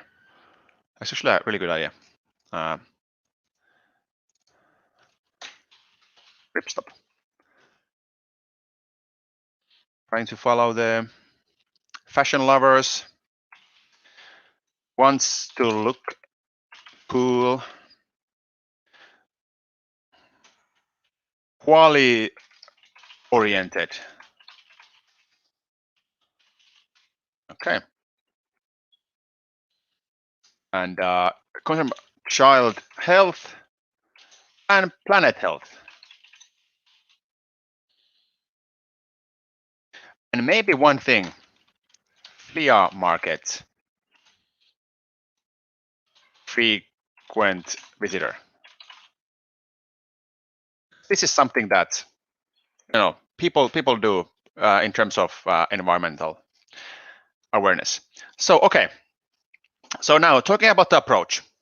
So we once more have our visual clue. We'll come to how to write this in a moment, but let's go through the content first. So how we would lead this, we would talk about first the need, the first slide, but then our brand is targeted to upper middle class, environmentally aware mothers and fathers who care about their kids' health and the planet health. Of course, they want to look cool, they are quality oriented, and they also frequently visit flea markets, and we want to make our product the king of the flea markets, where these are so good quality that they are still in the circulation after a while. The innovation that we have sustainability at the next level with recycled materials and super durable fabrics with ripstop. We offer refurbishing service maybe, and of course the newest styles and comfort with allergy sensitive and all that. Let's look into the actual words in a moment. But here we now have a need, and we have the approach, our innovation. Actually, one thing that we should add here that I actually forgot is that what we're actually doing. What we are actually sustainable kids clothing premium brand. Okay, so that's just like on this slide we should mention that what we're actually doing. Cool. All right. So now the benefit. Now this is a bit.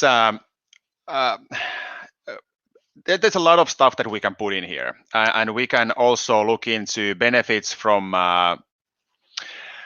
to the customer. We can also look into the benefit for the investors.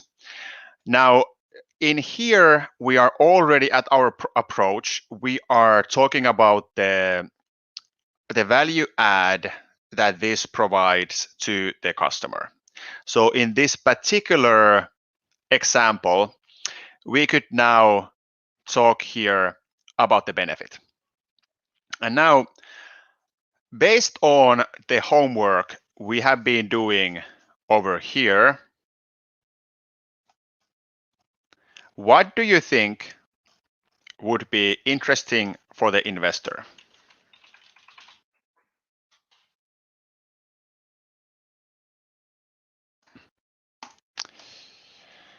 It's a bit hard with the moving.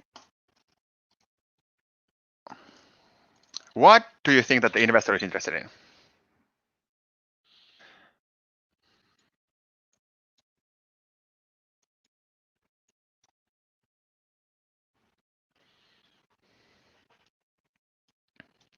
Any thoughts from your side? Well, they might want to know, like, how we keep up with the style, our method.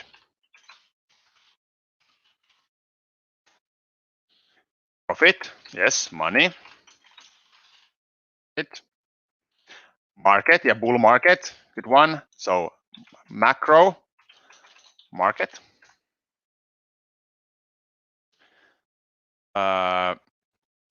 Yes, so our growth, plan growth. Definitely also our business model, growth potential. Yes. Yeah, hockey stick. Yeah, that's the pretty standard. Management. The founders, of course. Competitors will come.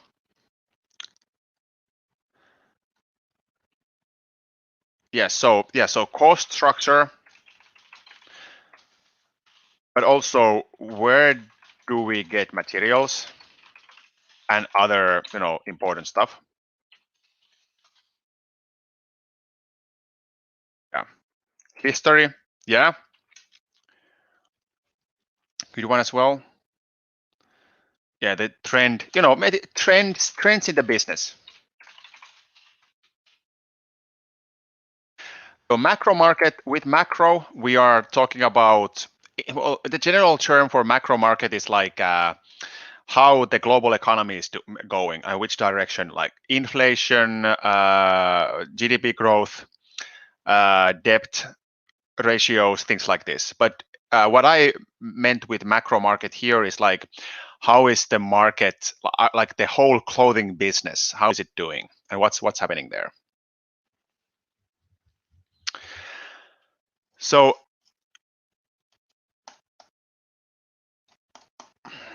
let's split this into 2 slides. So because I have an idea, let's have this here. Let's have a first slide where our solutions, let's put it this way. So the parent, the customer.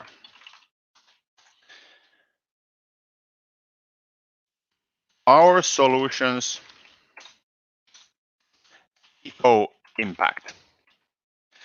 And basically what this could be, just an idea, it could be a, comparing our and brand X clothing, how much resources plus CO2 is used. Like, can we create this benefit? Like every cloth you are buying from us, can we through numbers demonstrate how much more ecological our product is? So it could be something like,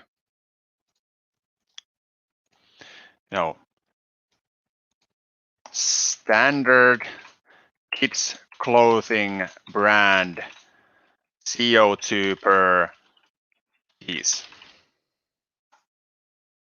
And then us.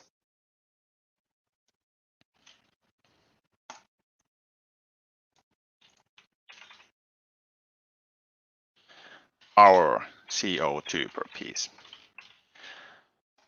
So this could be, let's say if you are looking at, you're in a store and you walk in the middle of the the hallways and you see like a shelf with a kid's clothing or any clothing there, and next to it there is like, by purchasing this, actually this jacket makes this much less CO2 than the next one.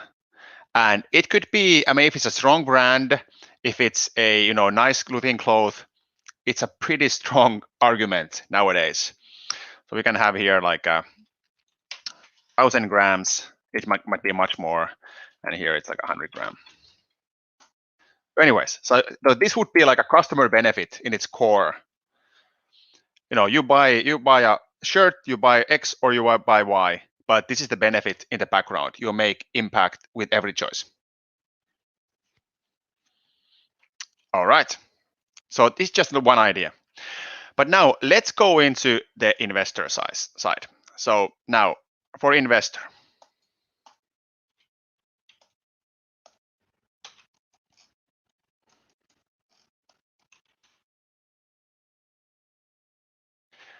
we need to help them understand our market.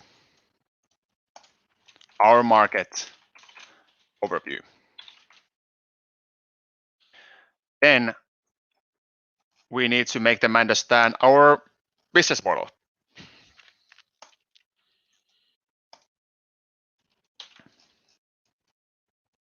It's already, we have made all of this already. Now they know how much our product is costing, how much is the margin, and what is our SOM. We can put it here, SOM. And then finally,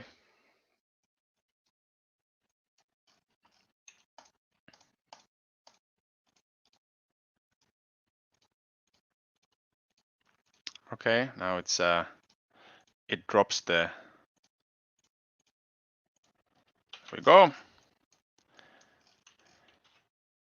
There we go. Here's our business for the investor.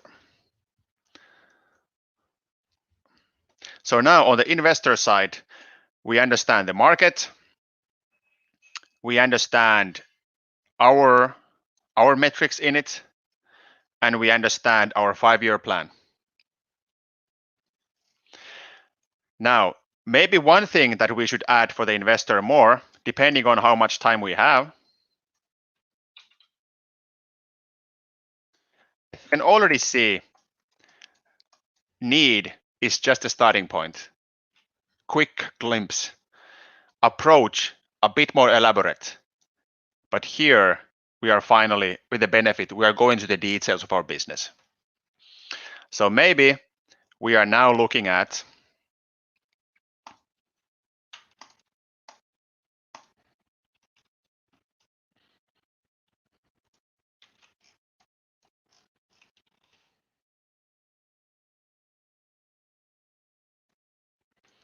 so we are looking to make our product, this is just one example. We are looking at pre-seed funding with $1 million USD, prototype to product type of funding. So we can move from a prototype, from a concept to a product. Maybe this could be our, where we are looking for money currently. But now, finally, let's go into competition. What competitors do we have? So for our clothing brand, can you name a few competitors for us?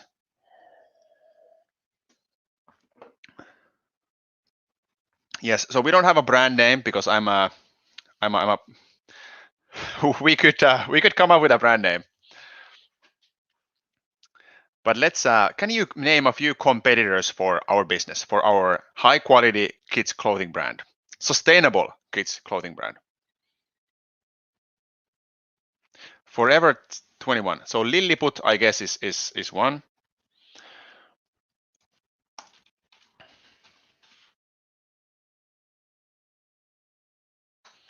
Zara, yeah. Nike. Gucci might, well, let's put in Gucci. Levi's.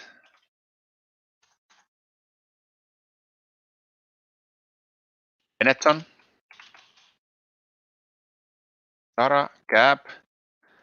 Turo Taylor. Virke. Yeah, those are from Finland. First Cry.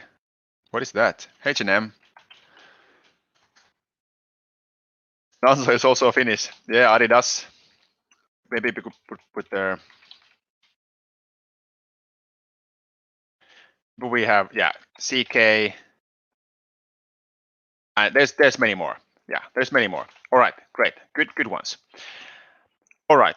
Now we want to understand how we compare with each one of these. So let's have can I actually make a grid here? Sorry about trying to learn this while we're doing it. Maybe it's easier to just do it like this. So maybe here we have money first. So of course, at the bottom, there's us. And now, and first thing we might want to do is just to, okay, how expensive these are. I don't know, like Lilliput might be €2, Zara might be 1, this might be 2, Gucci definitely 4, Levi's maybe like a 2 as well, Benetton maybe 2, this is 1, this is probably 3, and then where are we? Are we, 2 or 3? Maybe we are even 3. So first comparison is money. Okay, what type of value, what type of quality are we discussing? So now next thing, okay, quality. And of course this needs to be some sort of an assessment. So maybe Nike and Adidas, Gucci is probably not even that good quality. Benetton is not that great quality. CK is not that great quality. H&M is like super poor quality. So maybe we are there with the biggest quality. Let me put this a bit smaller so it doesn't disturb us. But now, maybe more interesting for us, CO2. So is any of the examples you mentioned, is any of these examples you mentioned, are they eco-friendly? Do they try to be sustainable?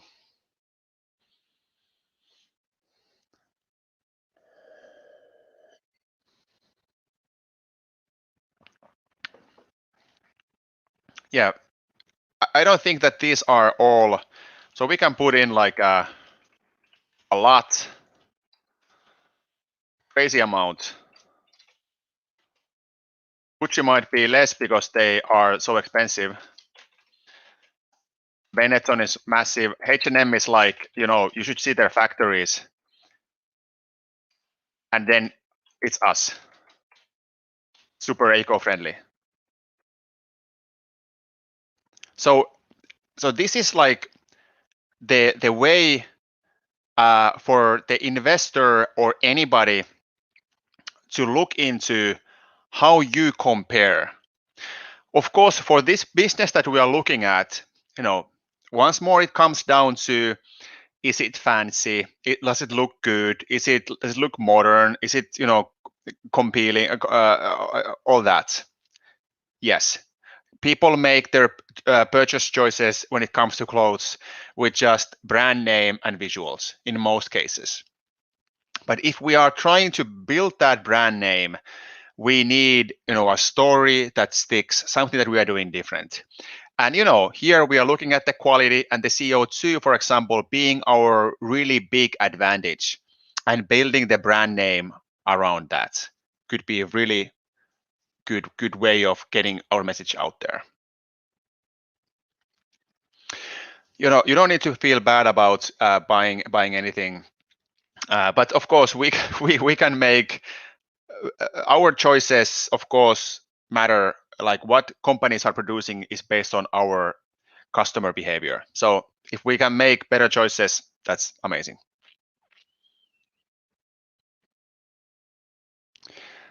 Yeah, it's but it's a great comment. Like, this is starting to look like a great startup idea. Exactly, like a silly idea, and it's not about the idea, guys. Like, we can make this out of toilet paper, and it still looks good when we put it the right way. But now, hey, one last thing. That is a slide of its own. That is not in the NABC pitching. Call to action. So I would say it's a bit rude to go and pitch and basically say that we don't need anything, we are just here to waste your time. Thanks for listening. So let's not do that. So we might not need money. for this at this moment. But let's ask like what we can ask, or what could we ask, need, get value from. So let's say we are now in a room full of investors, full of smart people, full of people that are doing similar stuff than we are. What could we get from them? I mean, money. Yeah, money. But what else? Is it the investor who chooses brand name? Well, brand names typically, I would say that brand names, anybody can, of course, come up with those, but it's a difficult thing. Sometimes you get lucky with coming up with a good one. Sometimes maybe your friend comes up with a good one, but it's something that's a tough question. But nobody is, in a way, pushing that to you. Yes, ideas, network, advice, perfect. Just review, suggestions, feedback,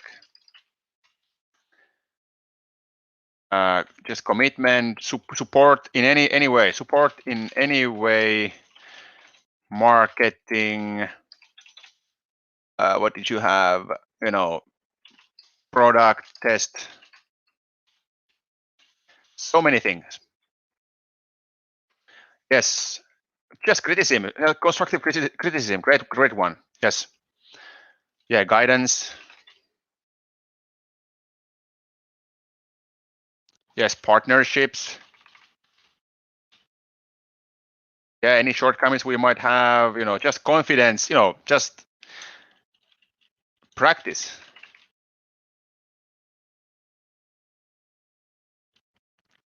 But really good one. So really my point here is that when we go to pitch, we should always use the opportunity to connect with people in some way.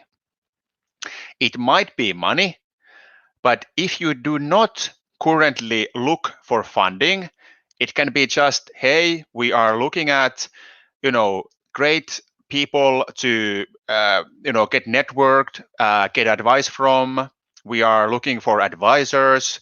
We are looking for partners, accessing new territories, whatever it might be. You can have these as call to action as well. It doesn't always have to be money, but this is a good call to action as well. It would be the investing call to action. For example, we are looking to raise a pre-seed funding, 10% equity, and we are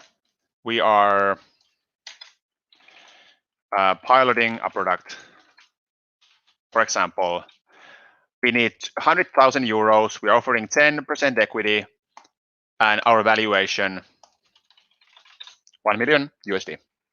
For example, yeah, marketing could be one here.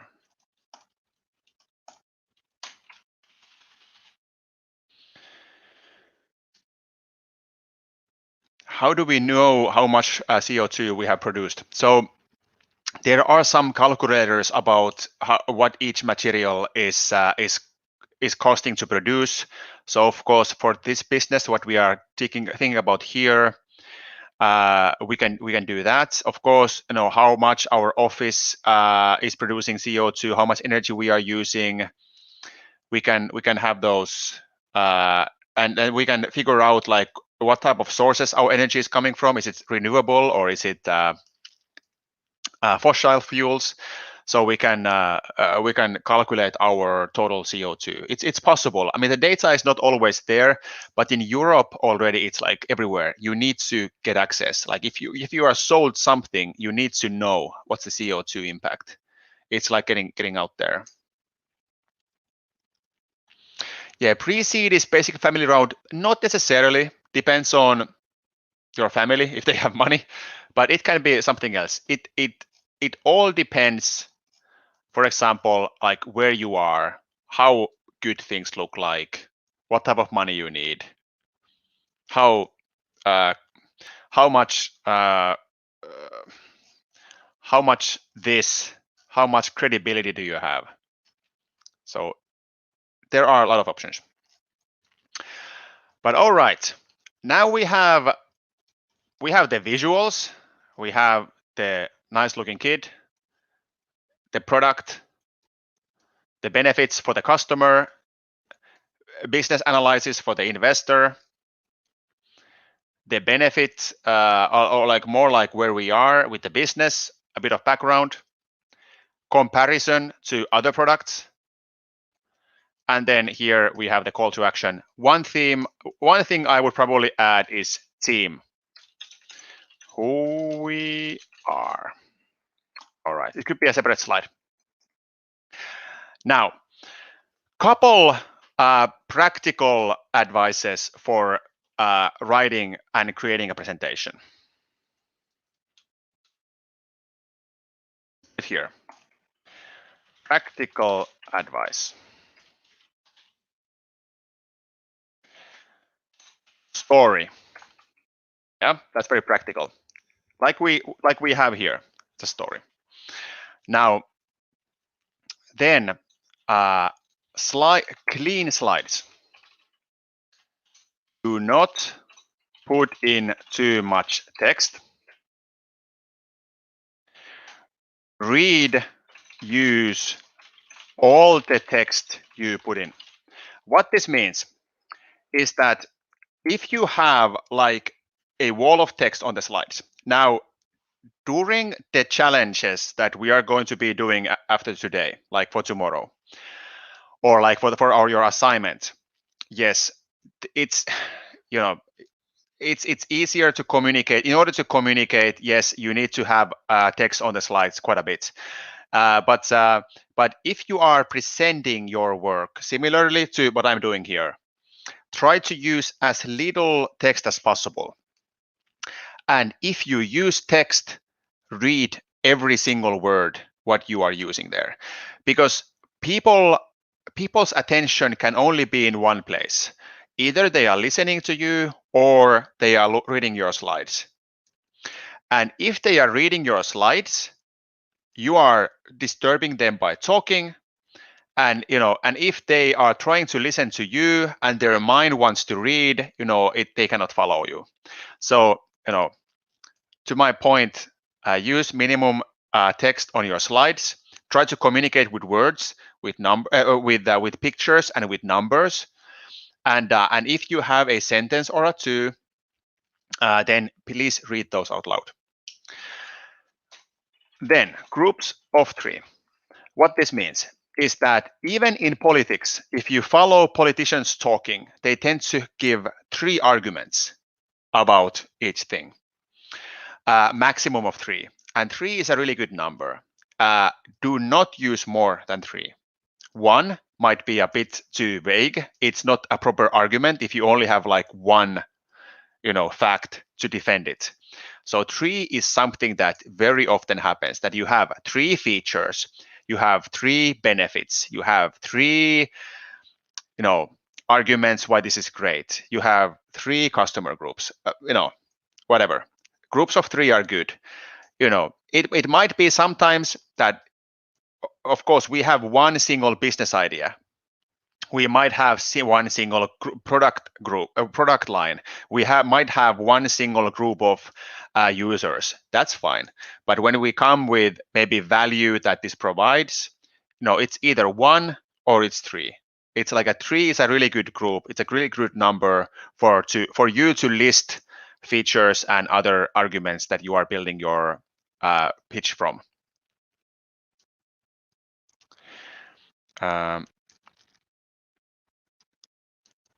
Cool. But this is just some practical advice there. And now, do not go over time. Show professionalism. Use your 3 minutes. Do not go over time.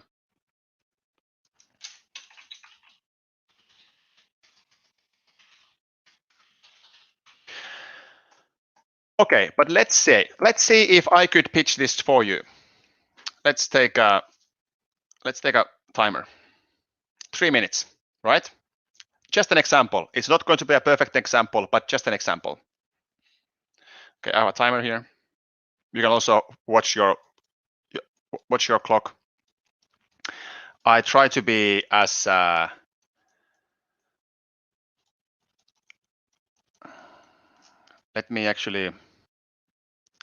let's see. Okay, it should be fine. I'll try to pitch this to you in 3 minutes and try to give you an example. Now, obviously, there's a lot of text here. So there would be much less text if I would be, but these are here for you as a record, so you know what's up. Okay, but are we ready? So I'll try to give you an example of how I could pitch this. All right. So my friend is a mother from India, and she was very concerned that textile industry is creating a lot of pollution and very bad working conditions.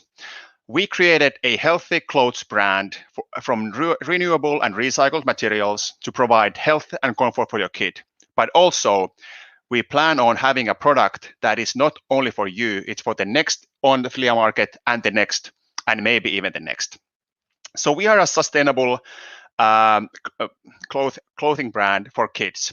We target upper middle class that are environmentally aware, concerned people concerned about health and the planet's health. They also want to look cool, and they are quality oriented. Our innovation is boiled down to sustainability at the next level. We use recycled materials that are super durable. We also offer allergy sensitive materials, and also styles and comfort with things like ripstop and even a refurbishing service for people who want to re-dye their clothes. One of the biggest customer values that we provide is your massive reduction in CO2. So a customer, this is everywhere, wherever our products are visible. There is a signpost there that shows the massive and dramatic impact in reduced CO2 when you buy our clothes instead something else. Our CO2 emissions are 10% out of a normal textile industry per piece we are producing. From the business point of view, we are looking at a market of 5 million upper middle class kids in India alone. We have approximated to reach 0.5% next year. That would create already around $7.5 million USD in revenue. And our target is to reach 5% of these 5 million kids before 2027. We currently, actually, I don't want to mention that. Anyways, but now, where we are currently with the business, we have a prototype ready. We are looking at a pre-seed funding in order to make our prototype into a product that we can actually launch on stores across India. When we compare our offering to other clothing brands out there, we can see that money-wise we are at the middle ballpark, but quality-wise we are high up there, and CO2 we are the best. So we are really targeting the eco-friendly upper middle class mothers and fathers. And now we're looking for pre-seed funding, 10% equity with 1 million valuation, a total of 10K to get our product into market. 3 minutes. Not perfect, guys, but it was impromptu. So sorry about that. But I hope that there was an idea of what sort of the key things that I mentioned from the pitch. I didn't go through everything. I was actually thinking of taking this into consideration some way, but I couldn't do there, and sort of had a blank moment there. But that's fine. But that was just me doing it fully impromptu for you guys based on something that we created together. So I hope that was a good example, but I don't know.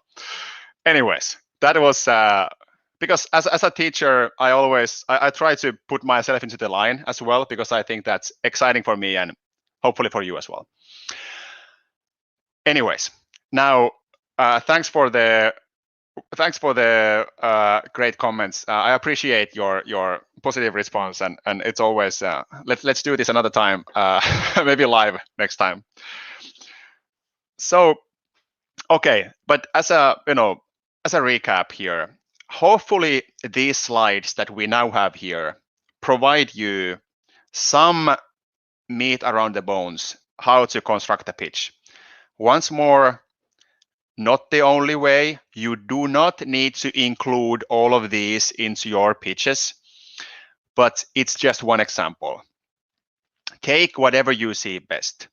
But this slide, not exactly the information that is there on this slide, what we have currently here, but the market research and your business opportunity research are one of the key parts of your homework. So do that before you go into pitching. It's just the numbers just give so much power and credibility.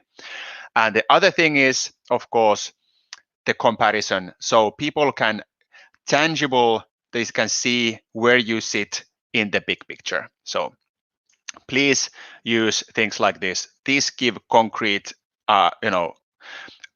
tools for people to understand where you're coming from. This is better than 1,000 words, giving a sensation where your unique position is. For us, it would be quality and low CO2.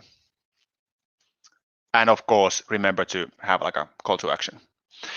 Anyways, hopefully that's useful. You can have these slides for you to create your own picks. Let's see. Yes, so if we give 10% shares to the investor for 100K, then how's the valuation of the company going to be $1 million? So sorry if that's a bit confusing. So the idea is that we have a valuation of 1 million that we are pitching to the investor. If the investor is okay with the valuation, there might be negotiations. But really the key is that we are looking for 100K, what we are planning to achieve with that. And if they buy our 10%, our 1 million valuation, they would actually get around 10% equity from that 100K. So that's sort of the thinking. So the valuation is basically the value that the shares are being printed from. That makes sense.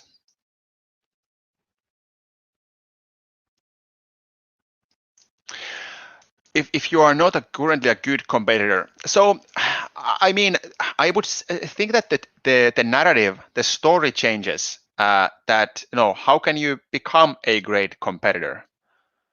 I mean, look into what's unique for you. What's your unique selling point? What is the niche market you can target that the other tools or the other solutions do not cater for? So I'm sure that you are, I mean, if you are a bad deal, so if your product is a bad deal, why should it exist? But if there is a clear thing that, you have a product that it may not be the most competitive in the global market or in the pan-India market, but is it competitive in your neighborhood? Is it competitive for your city? Is it competitive for some particular niche group, for example? And then target those.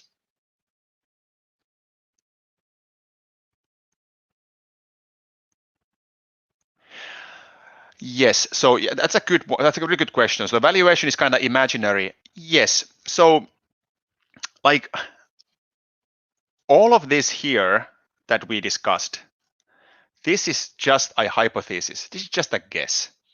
So you need to tolerate that very high level of uncertainty. You need to have a solid plan and sort of an idea, an argument, how you will get to the numbers that you are presenting. But yes, everything is very hypothetical. And also the valuation is just it's like you go and buy a house.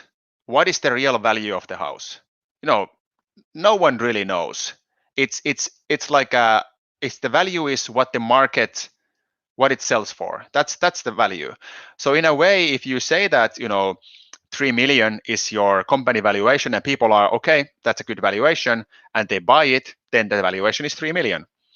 But it might be that they negotiate it down or they negotiate the deal in some other way.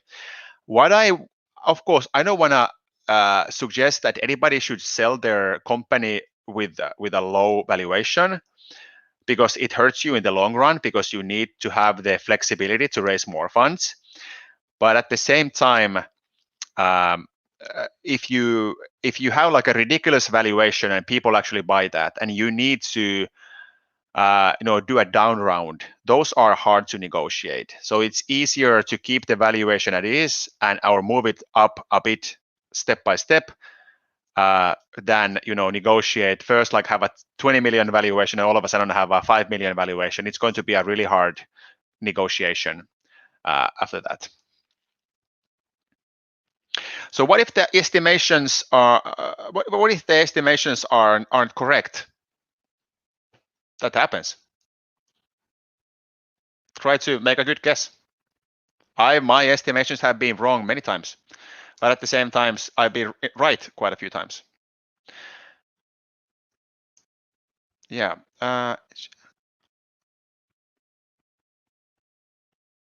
Cool. Okay. Yeah, Anamika, I think that Anamika visited us very quickly there. Let me stop my screen share for a moment and then see if Anamika wants to climb on stage. I lost sense of time. I was so excited about the teaching. I was just trying to help you out with the questions. That's it. Yeah. See, I saw you doing it well, so I moved out.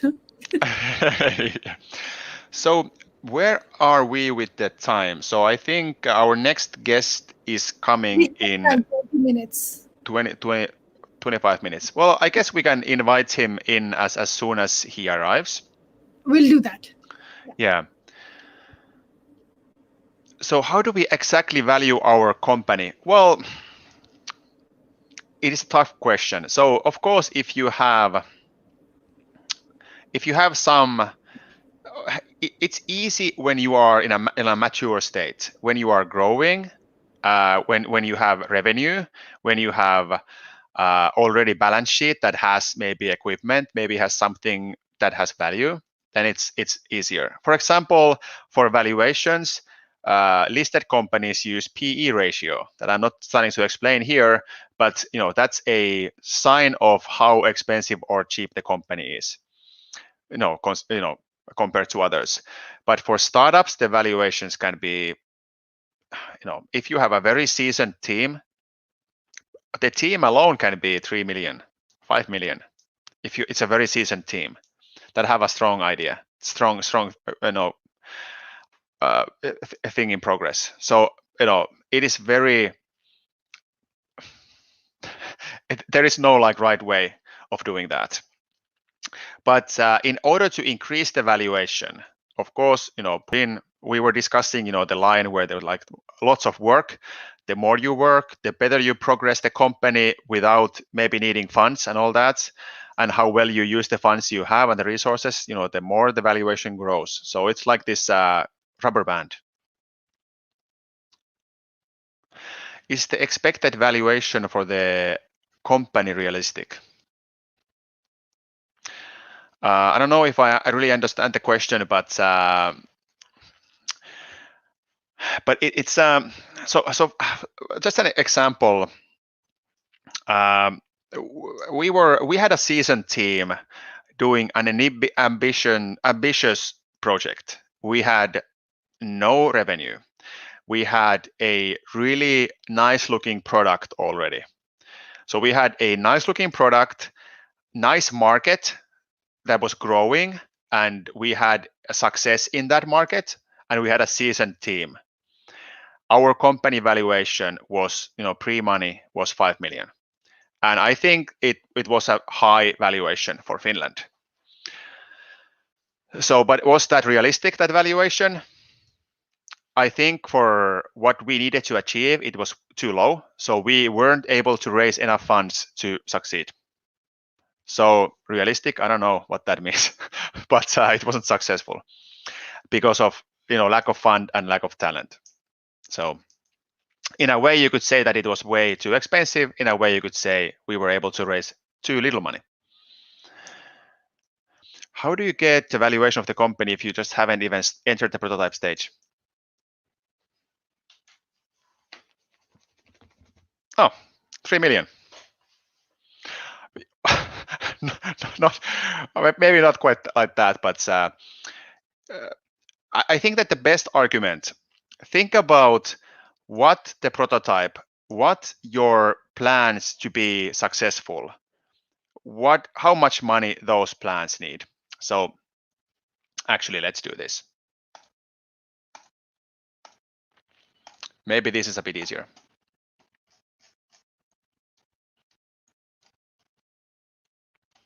Can I get my screen up? Yes. So when you look at this process, when you look at the journey of your company, this being just one example of a journey, you can look into like how much money you will need in order to always climb to the next stage. You can think about how many rounds do you need in order to get to wherever you want to go. And let's say if you want to be conservative, you might want to burn only 10 to 20% at the beginning of the company, of your equity. So meaning that 20% of your company would be owned by somebody else. So now if you think about that you need 1 million, let's say 100,000 USD to be successful in that. And that 100,000 comes from maybe you need 2 developers, maybe you need an artist, their salaries, your office lease, whatever marketing, other things, trips you are planning to do. You have that budget. You know how much money you need to spend based on your estimation. And then you go with that plan and you propose like, okay, we need 100,000 to get this far. And we feel like in order to keep our company in a investable stage in the future as well, we should only burn 20% of our company, meaning that the valuation would be 500,000 USD. That's one approach to it. Because now, of course, the investors, they don't want to ruin your investability in the long run. They don't want to ruin your motivation to work. So it's everybody's interest is to find a valuation that would keep you motivated and value your work, but also give them a fair share of your company considering the risks involved. So that's sort of the balance. So you want to stay motivated, they want you to stay motivated, but also they want to have a risk premium because it's a very risky investment. But that's sort of one way to look at it. Okay. How did you transform from enjoying gaming to recreating one? Well, I found a co-founder that can build games. I was just a teacher.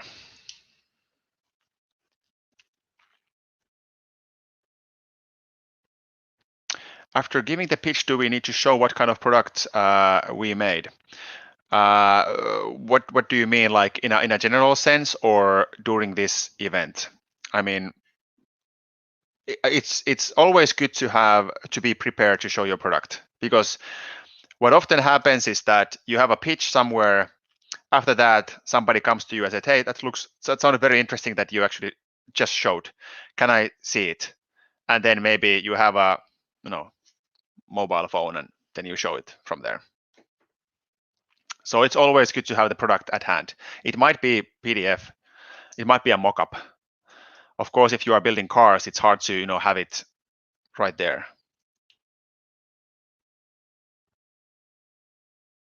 Should we make our company first legal and then go to the investor? I don't think that there is any.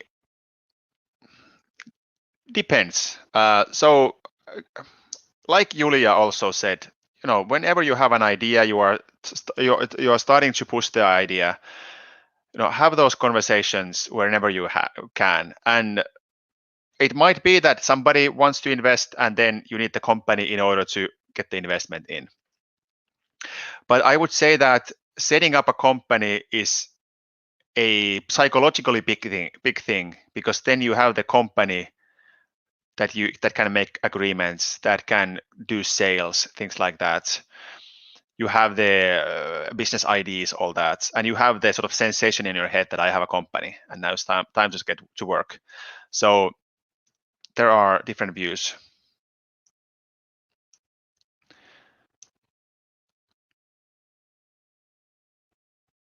So what an essential quality, like, or you and the team that is crucial for every aspiring entrepreneurship? Well, I think that it's like the initiative, the ability to take the initiative. So nobody is coming to your home and here's everything for you. It's you going to LinkedIn, it's you going to Facebook, email, making those connections, starting to write code, starting to do design, starting to build business. So I think it's that initiative that is needed. But I would say that general skills that you need, that you will develop while you are working as an entrepreneur, just general problem solving, understanding big picture, bigger concept, how things are interconnected, really useful trait. And also, social skills are very important, because I think that so few things can be done alone. So it's better to be in a group. What are the factors which can decrease the valuation of a company? Well, of course, team being inexperienced, idea being vague, the overall credibility being low, the market being bearish. I would say that there are maybe factors that can decrease the valuation, but at the same time, of course, ultimately sales, revenue, profit margins, all that naturally. But at the beginning, I think valuation is zero, and then there are actions that you can do in order to increase that. So in terms of Minecraft, so I was working at the education. So it was my company that was that started building the Minecraft education. So I was in the business. So I was the CEO.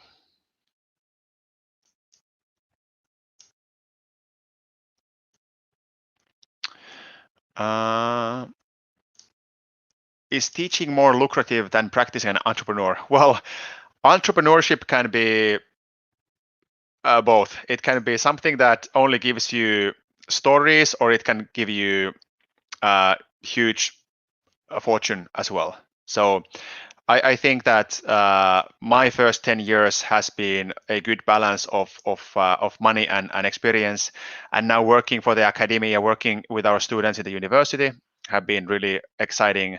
I have a small kid, so it's good to know that I can go to work and I have a salary coming at the end of the month. But to be honest, I think entrepreneurship will come back. So I'm already building another company step by step. So by heart, I'm an entrepreneur.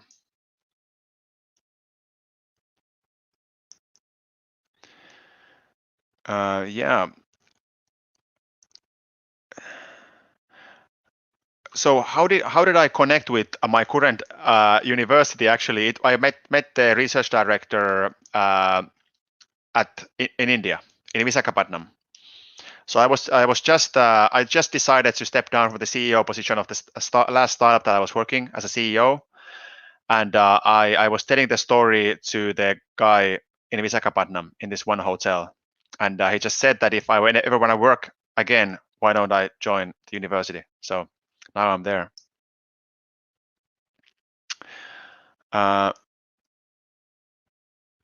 So shareholder agreement, there was somebody like, how do you make that? So I shared you the link called seriesseed.fi.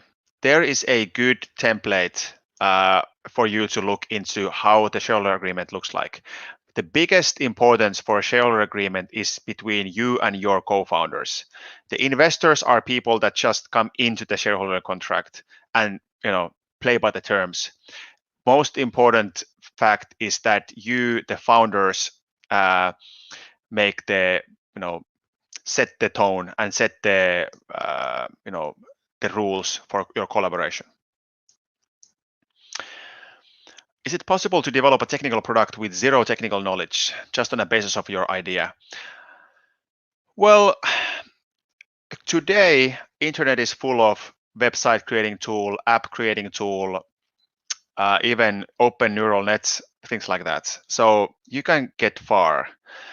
But I would say that really the polished UIs and dedicated nice software, it is done with some software expertise in-house.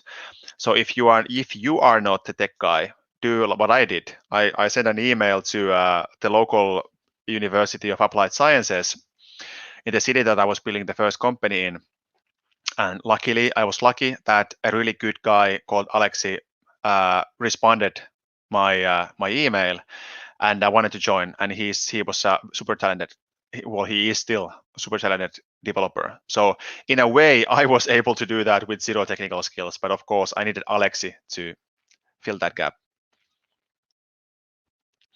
So somebody's asking, like, why did I study at SAMK? So I teach there. I help their entrepreneurs to pursue their dreams and build their companies.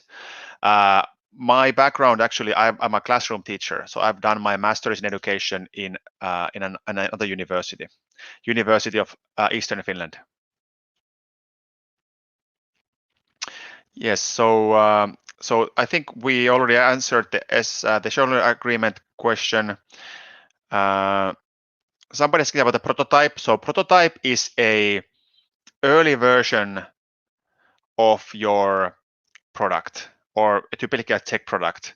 So let's say if you are making a game, it might be the game mechanics at the first level that people can just have a quick play and understand how the game works. That's a prototype.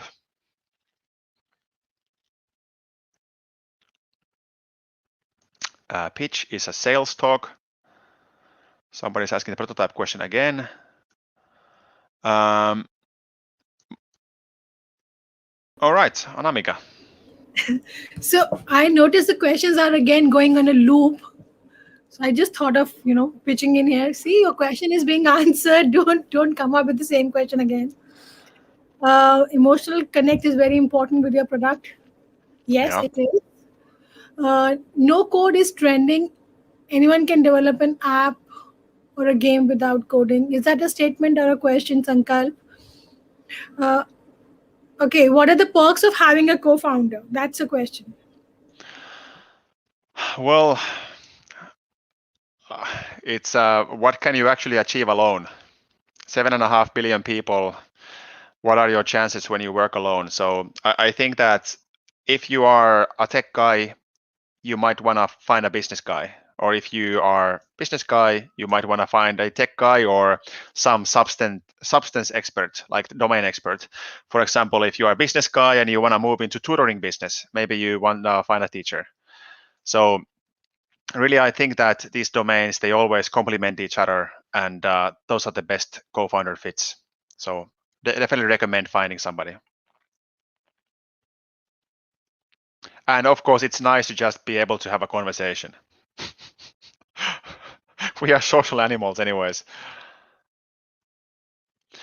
So my experience with Minecraft, there's also quite a few times when that was asked. So, well, my experience is I played it for about a year, just for fun, and then I was working hard, with it in the education space, training teachers, doing classes for students, doing content, pitching the idea, building the business for about 5 years after that. So, or for 5 years. So I still like the game, but those years, I think that now it's a bit too much for me to play the game. I like to play some other games, but Minecraft is still a great game. So if you play Minecraft, so good for you. So it's a great game.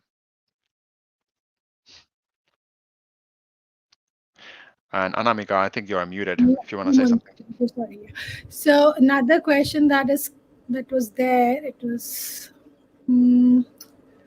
Having a huge team can cause conflicts, right or wrong? Yeah.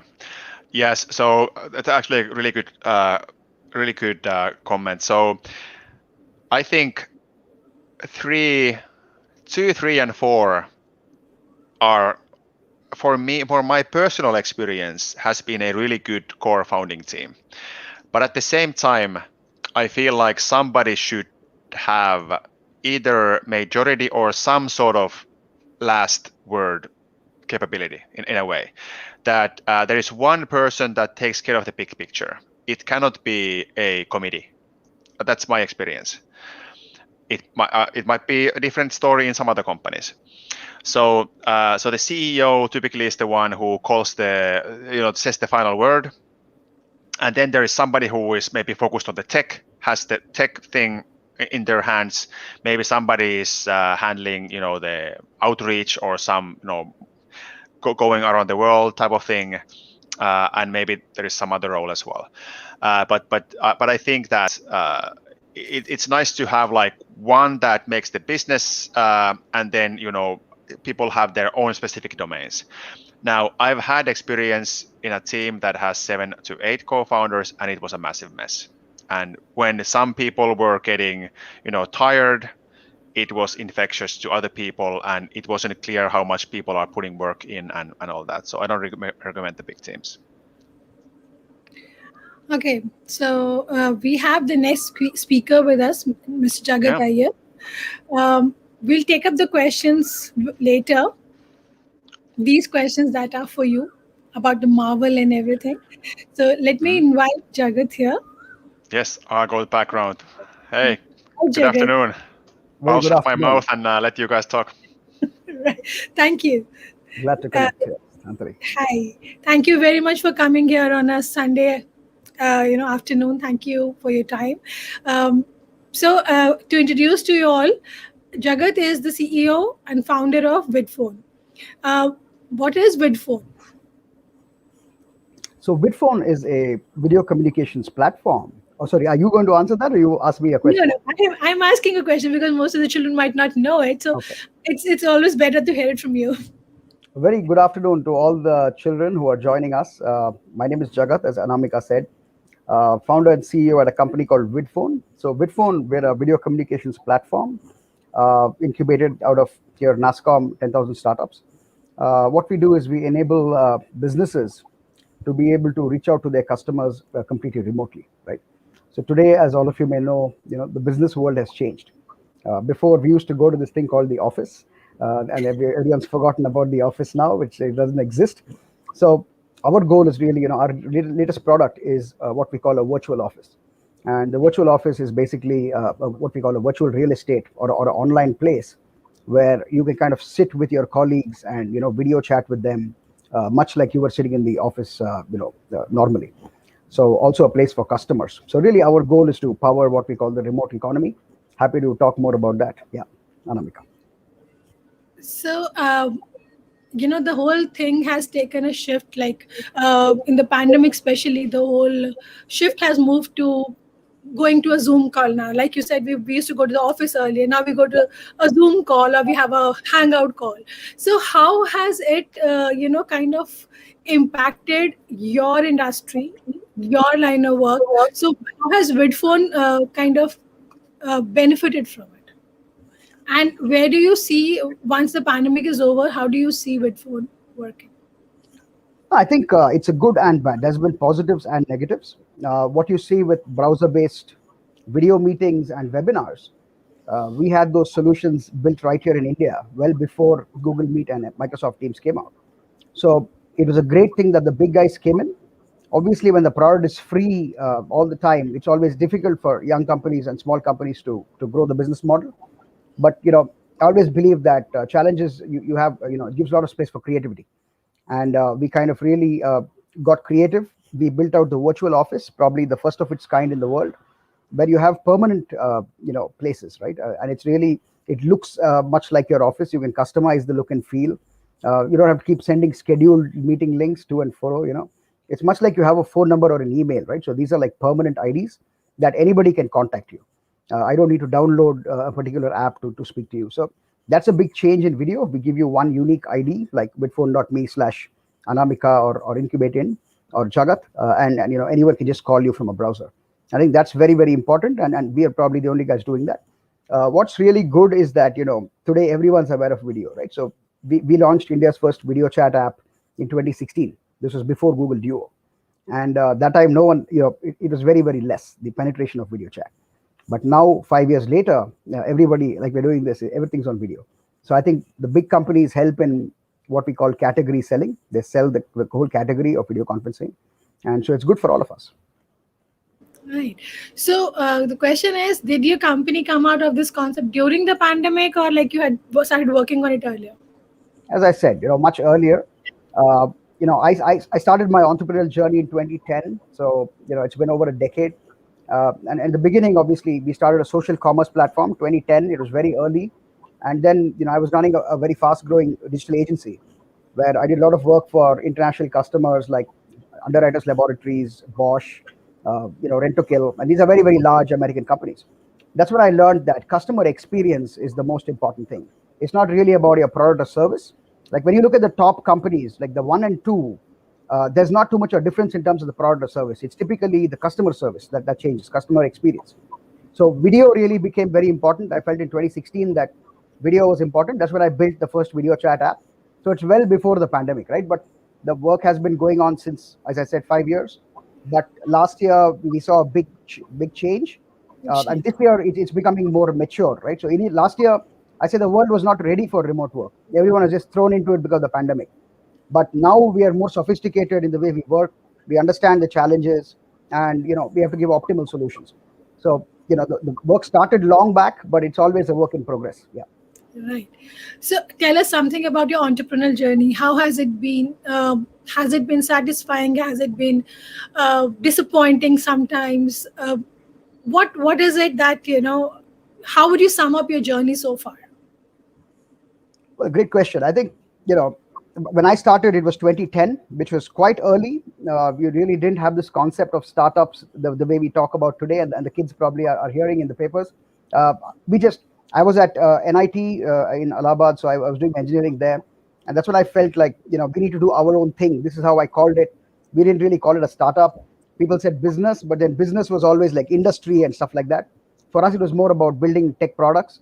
So we just said we're doing our own thing, and I'm doing my own whatever stuff, And then, of course, the word startup matured. So in the beginning, I never had the expectation like I'll build $1 billion company or $1 million. It didn't matter to us. Today, we are worth many millions as a company, but I think we never started with that goal, right? We started because we wanted us to spend our time every day very productively, and I didn't find really any company that was offering me that kind of intellectual grind. So that's how I started.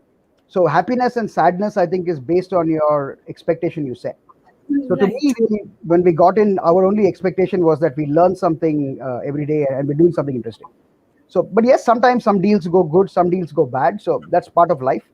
But business life is very different from as an employee, right? So as an employee, every month you're assured of something if you kind of go and do your work. But in business, that's not always assured. So there is a change in the way we live our life as entrepreneurs. And I think many of your students will understand it's more of a lifestyle. It's more a kind of character or a personality that you have. So handling disappointments is part of life. Otherwise the victories don't look good. Certainly, I have worked in the corporate sector for a long time, and the whole month's what do you call sadness or anger with the management would be pacified the moment that message would come, your salary has been credited into your account. Yeah, so that was quite a satisfying. All the anger that you had, a grudge that you had with the management, your boss, your colleagues, and everybody, and it was all like settled. And now that I'm in a different role, I realize that perhaps this is more something that where you pursue what you want to do. So it gives you the freedom to explore, exploit, and kind of rediscover yourself. Well, hopefully not exploit, but explore and rediscover, I would agree. Yeah, right. So there's a question here. Was it difficult to do the programming and working with a team? So this is one question my team, like my students, are very much worried about, founders and co-founders. I mean, how difficult the co-founders are. What if they get into a dispute? And how do you manage the team if you have too big of a team? Then how do you handle it? Well, one of the things for me is that I've always preferred to have a small team, right? Because in my previous corporate job, I started my career at Dell, then I was at Aviva. So I was at large companies when I was at a very young age. So very quickly, I kind of got an idea of this corporate life, right? The office is so sweet, and you have Sodexo, and you have coffee, and you realize quickly that that's like it's not satisfying. And so for me, I've always preferred having small teams. And probably the largest we had was probably in 2015-16, when I had about 30 odd people. And the way I look at it is, what the question was it hard to code or to build the app? So I'm a CEO, but the initial versions generally I put together. Like I actually build the prototype initially before I give it to my team, like the CTOs, and then they can kind of work with their teams. But initially I do, and that's I think the strength for being a startup, right? So what I was doing in 2010 was Django and certain technologies. 2016 we are looking at WebRTC and other technologies, which are video, and 2021 again we're looking at certain other blockchain areas and certain areas that are again going to go forward. So to me, if I need to lead the company, I need to be at the cutting edge of what's happening. And so that becomes critical. If you don't do that, then you're just managing. I hate management, right? I like leadership. So if I'm not able to do that, then how will the people in my team, for example, understand or really feel what I do? So it will be sometimes challenging, but I think if you're keeping on doing that, that's how you live your life. I mean, this is the way I look at it. So yeah. Do you see Bitphone as successful as Zoom or WebEx, or you're not competing with them? What are your plans for the company? No, I mean, I think they're already very big companies. They're public companies, and they're obviously successful. So why should we try and do anything with that? So I think they've already taken communications to one level, and I think the future is always there to kind of go forward, right? So I don't look at competing against any of these companies. When you look at it, we look at how can we do something better. So what are the problems here? Everybody knows that, okay, a lot of life happens what we call serendipitously, right? So you meet someone in a coffee shop, you meet someone at your water cooler, but those things don't happen on Zoom. And you don't have this, and I would say 70-80% of life does not happen scheduled. It happens unplanned. So the whole remote work does not address this unplanned work. And when you look at it, employees, I think, are really struggling with fatigue on Zoom calls. So that's something to be worked on. So to me, as an engineer, as an entrepreneur, I mean, I just look to address and solve the problems. Like, it doesn't matter if someone's done it, and everyone has to work together to kind of make the civilization better. This is my view. So yeah, and certainly, if there is an idea that is already floating in the universe, that means that idea is needed. And then all we can do is, like, we can always tweak it. We can always make it better. I mean, you don't have to have an absolutely new idea. I mean, we heard about it a while ago. Would you optimize it for the schools also? Yes, in fact, we had a lot of colleges in Bangalore, around Bangalore, using it during the pandemic. We do have some schools, so there are other people who use it for different trainings. We have yoga teachers who use it. So there's a lot of learning that happens. So I wouldn't call it specifically organized school education, because there are some things with the administrations. We have to talk to all of them, and we're a small team, so sometimes it's not easy. But we know a lot of people from around the world, even people from Greece and Russia who do yoga classes, people who teach math. There's physics, chemistry, math tuitions that go on. So we encourage all kinds of learning. It's not really just schools, specifically. But sure, if there is some school, feel free to reach out. Yeah, you can speak to your schools about it, right? Yeah. Where do you see yourself in 5 years from now? Well, I hope not lockdown. But yeah, I mean, by the way, that's a great question. I wonder if someone's asking me like a HR interview question, because I don't do interviews. But anyway, just to kind of on the lighter side, definitely in 5 years from now, I think we're very excited. I think video is going to be at the center of everyone's life.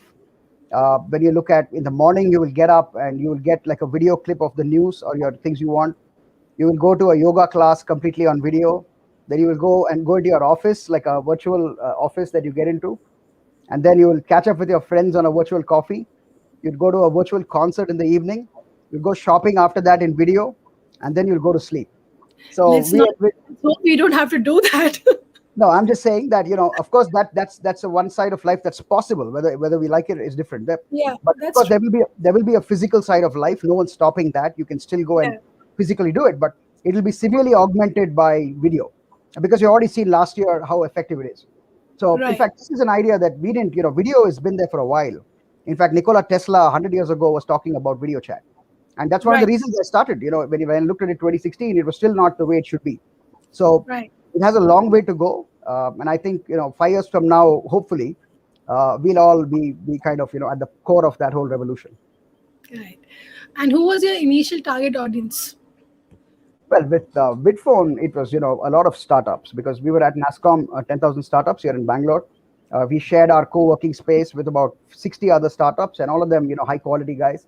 And we were happy to kind of, they were our beta users, because I also was a founder, and I am a founder, and so I'm kind of biased towards startup founders and CEOs, because someone's got to solve our problems. We like to solve everyone's problems, but I think somebody should be solving the CEO's issues. And so that's really how the product evolved. It is, how can a CEO attract new customers, talk to them, connect with his team. So the first cohort was a lot of startups at Bangalore, and then around the world. Yeah. Where did this idea of starting this company specifically with phone? What was the origin of this idea? Well, the original of the idea, I mean, the company of ours, I've been running the same company as a parent company since I incorporated, which was in 2010, 2012 we incorporated, 2010 I founded. And we've had three different kind of things that we have done.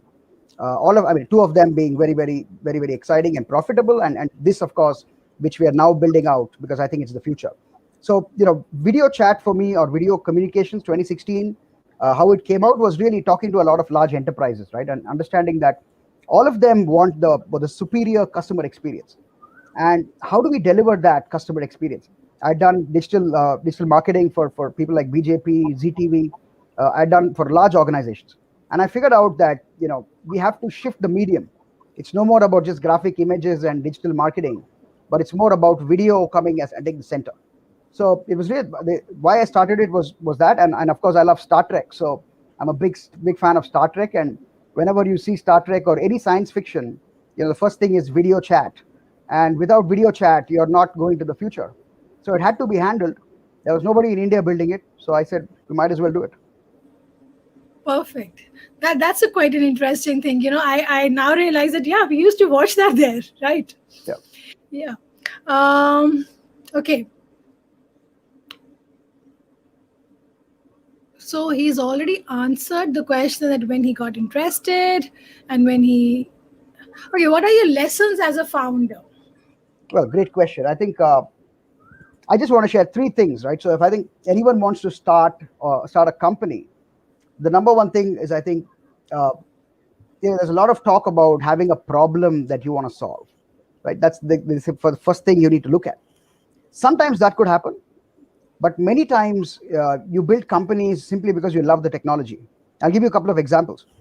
So when you look at Google, Larry Page and Sergey Brin did not sit and say, okay, search is a problem as such. They were working on technology for the PageRank algorithm just to build out search, and it evolved into solving that whole search issue. The second thing was, of course, that when you look at even Facebook, it started off as a joke, right? I mean, Mark Zuckerberg was just out there trying to build some just some technology. He didn't really, I think, have in mind to build $1 billion company. So I think play around with technology.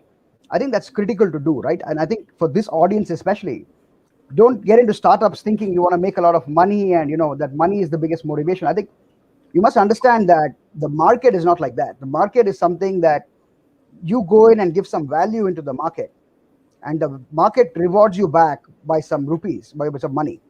So what you bring to the table is critical. What value you add is primary, right? And I think that will only happen if you experiment a lot. And that's what we have done as a company, right? I believe that a startup, there's too much emphasis on behaving like a big company. And I think that should not be there, because you don't ask a child who's 3 or 4 years old to act like an 18-year-old. So you have to play, you have to make mistakes, you have to have fun. I think that's critical. Number one is don't worry too much of being an entrepreneur or businessman. Try and be a builder and do engineering. That's one, right? The first thing. Second is I'd say have a big dream. Like you have to, unless you have a dream, don't start a company because it's too hard. Let me tell you that starting a company is very, very difficult. And like last year, we had suddenly you have $2 to $3 trillion competition against you, and they're all putting their product free of cost. So how do you compete against that? Most people would give up. I think unless you really you have a big dream, the bad days will be too many, right? So you can't kind of pursue it. So you have to do that. And the most important is if you're looking to solve a problem, try and understand what unfair advantage you have that other people may not have before you go to that space. It's not only that the market is hot, like video is hot today, and video communications, but we ask ourselves what is it that we can bring to the table that large companies cannot bring and compete with us. And the worst case is, even if they do compete, the worst case that they put their product free of cost indefinitely, then how do you compete as a startup? This is the ultimate question. So have these three answers kind of clear in your head, and I think once you do that, you'll be on your way. Right. Another question that has come up is, any tips before we collaborate? Any tips for collaboration with big companies and enterprises? So, what would be your mantra to do that before you do that? Well, great question. Whoever's asked that, really nice question. Kaira Divani. Sorry? Kaira has asked the question. Kaira. That's a great question, Kaira. Really nice. Good that you're following what we're saying. Really nice. And so let me answer that. We already do some, the great thing about this pandemic is that, the big companies and the small companies have almost come into a kind of level playing field, right? But no matter how big your infrastructure, no matter how big your office or as a company, you're just one link away today. And that's the same thing with a startup. So there's a big level playing field. Big companies are looking for similar solutions. Sorry, all of them have challenges with their remote sales, remote work, collaboration, team bonding. All of them have similar issues. So one of the largest car companies in the world, which is our client, today, in India, there's a complete lockdown. But this particular car company is still doing demos using our video platform. So they give video demos of the car to their customers. And that's powerful because if you can sell cars on video chat, then you'd sell houses and you can do the whole economy is on video. So that's a way. And, for example, we look at banking or, insurance selling.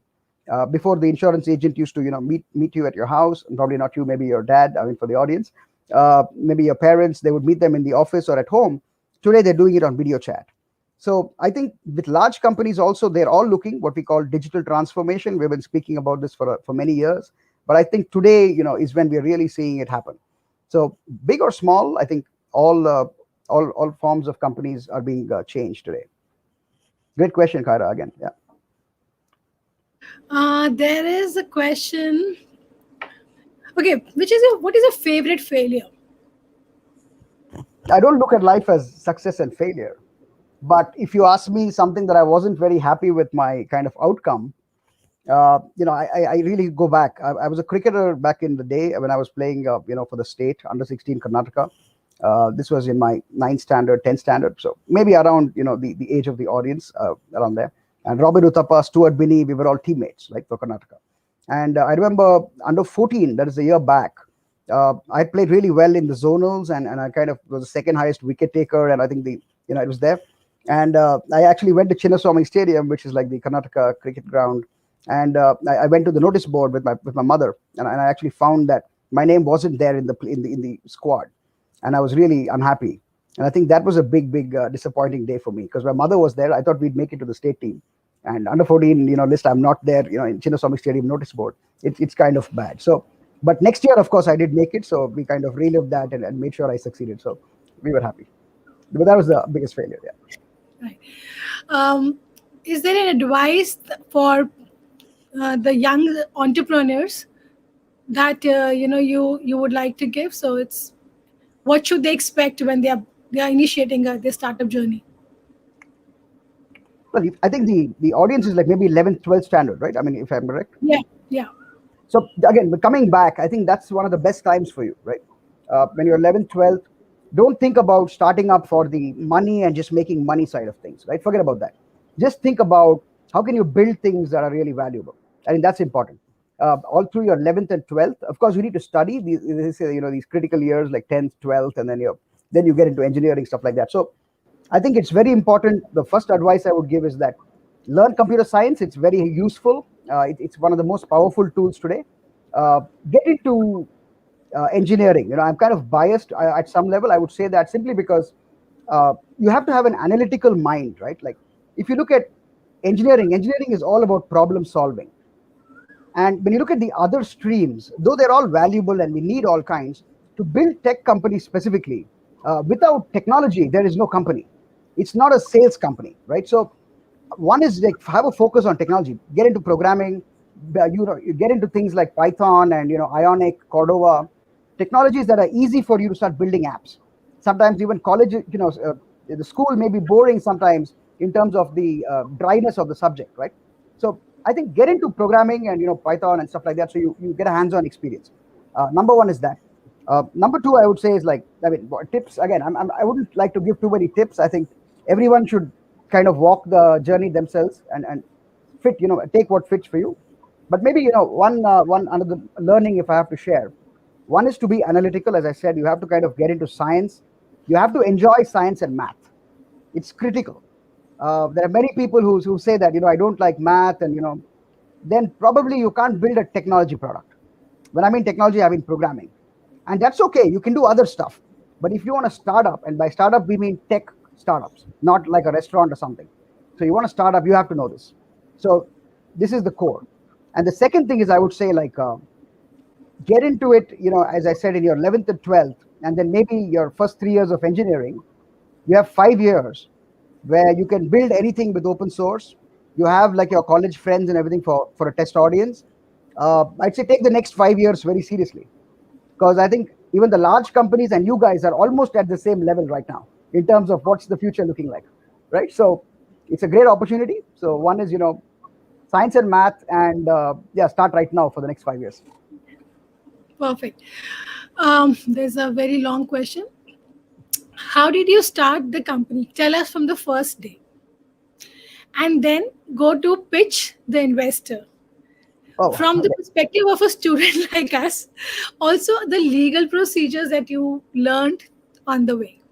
Wow, that's a really long one. You have to connect with me offline. A lot of things, but I'll try and just say how we started, like really back then.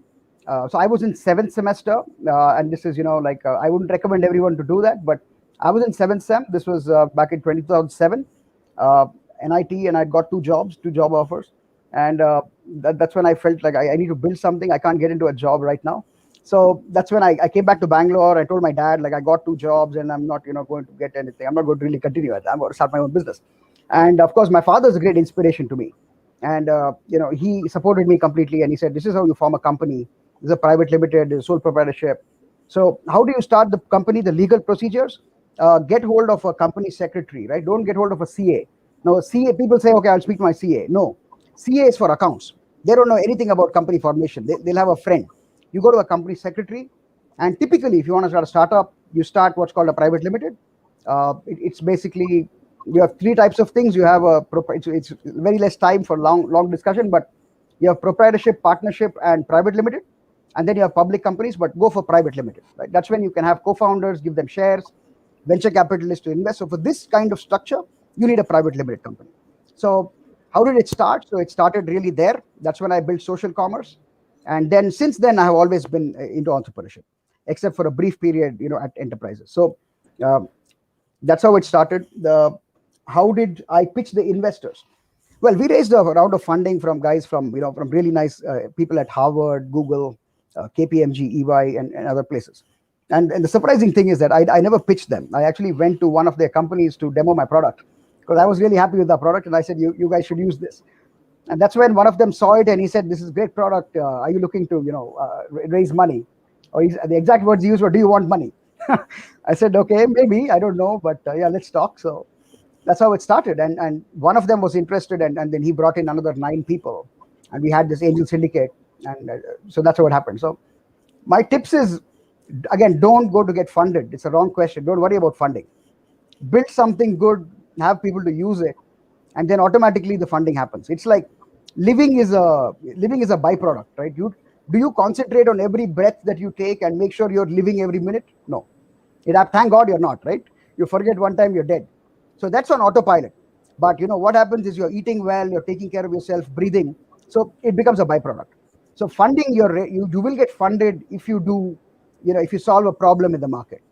So try and address it that way, right? So that's how we did, and that's how we will do it. Yeah. There's another question. Just a second. I think I have. Um, does a degree background play a role in being a successful entrepreneur? A degree background, did you say?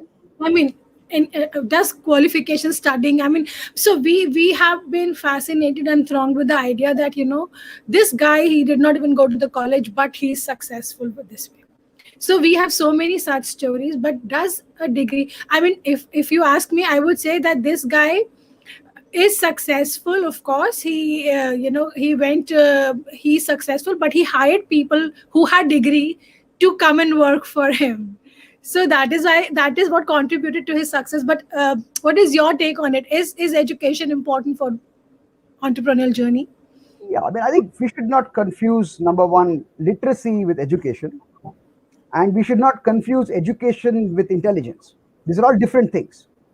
And my view is that, obviously, if you look, I was at National Public School. I did my schooling. It's probably one of the best schools in Bangalore, CBSE, and many guys get to IIT, NIT, and all that.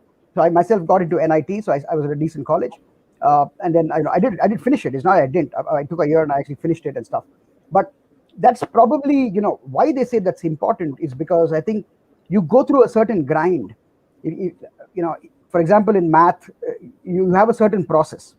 And so I think that helps you at some level. Is it a necessary and sufficient condition for success? Well, no. There is obviously a lot of exceptions. Kunal Shah, like he's not an engineer. But if you look at a large percentage of technology founders, not only in India, but globally, you will notice that they're all engineers. Whether it's Bill Gates or Zuck or Bezos, you look at Elon Musk, you name it, right? In India also, you name it, Sachin Bansal, Billy. I mean, they're all engineers. So there is a pattern there. Whether you would accept it, not accept it is different. You can always change it if you want to. I'm not saying no, but the trend is that it helps to kind of have that thing. It probably helps. Yeah. How do you keep your team motivated despite conflicts and obstacles? It's a great question. Teams, it's a lot of people psychology. Like it's not, first of all, you have to have people ideally that you don't have to motivate in a startup, especially, right? So you want to hire people who actually you can get motivated by. In fact, I asked this question, like, would I work for this guy, right, if I want to hire somebody? So luckily, I have a team that, they don't really look at me much for motivation. Initially, we have to kind of push them on what you want to do, but then they understand the strengths and they kind of do it on autopilot. But how do you motivate them? I think always give them credit. I think it's very important to celebrate the small successes in your company with your teams. So publicly make sure that you're appreciating their work. And generally, you should mean it also, right? You should never be hypocritical. I'm not saying say something good and think something bad, not like that. But you must generally praise people. I think that's very, very important. People may not, I think people who work in a startup, we're not too worried about what's our short-term money we're making. We think about long-term money. Is my net worth growing? Is my equity growing? But I think you need to have people who kind of meet your frequency and your vibe, and have a culture where automatically only those people are being attracted, right? And that will happen. You will see that once you have 5 or 6 people in your team who work in a particular way, the new people who come in, either they drop out very fast, they will themselves say, I cannot work here, or give some excuse, it's too stressful, or you will find guys who really blend in and add value very fast. And quickly we'll start missing them. Like that's the critical thing, right? If you miss somebody in your team, that means they're valuable. If somebody's like, oh my God, thank God he's not there, it's not going to work. So these are some principles probably. Building a team, yeah. Right. Question is, why did you choose to start Bitphone and enter a market which already had so much competition? No, it didn't actually. In 2016, there were only 2 big companies we all knew, which was Skype and something called Google Hangouts. I don't know if you guys in 11, 12 are too aware. But 2016, 5 years back, there wasn't big, there was no real Zoom that was today. There was no Google Meet, there was no Hangouts, there was no StreamYard. It was a very different world when we started. That's why I got in, and there was no Indian company at all. So I did feel that India as a company, we have to have some technology where all of this communication. Now you look at the issues with WhatsApp and all the companies. All of our data is going outside India, and we really don't know what's happening with this data, and it's not a good thing. So I felt that no, though nobody was doing it, nothing stopped me from doing it, and it didn't matter what the competition is about. What matters is our belief system, and we are lucky enough to be alive now. So I think we have survived the worst, so they should worry about the competition now, not us. And you mentioned about data privacy. Yeah. How does Vidphone ensure data privacy and with the users? That's a great question. So when you look at, we call it what's called secure by design as a philosophy. So when you look at what's happened last year, and I'm sure the kids will know, and there have been so many breaches of security. 1 year of video communications has given us more issues than 10 years of social media. The kind of issues that have happened are really, really horrible. And the reason is because I think a lot of the competition, they think of security as an afterthought. And they first build the product, and then it's out to millions of users and kids and all kinds of people. And after all the damage is done, you kind of say that, oh no, this is the problem, we're trying to fix it and give all of this stuff. We don't accept that. I don't think that's allowed. It should not be allowed, because the damage is already done.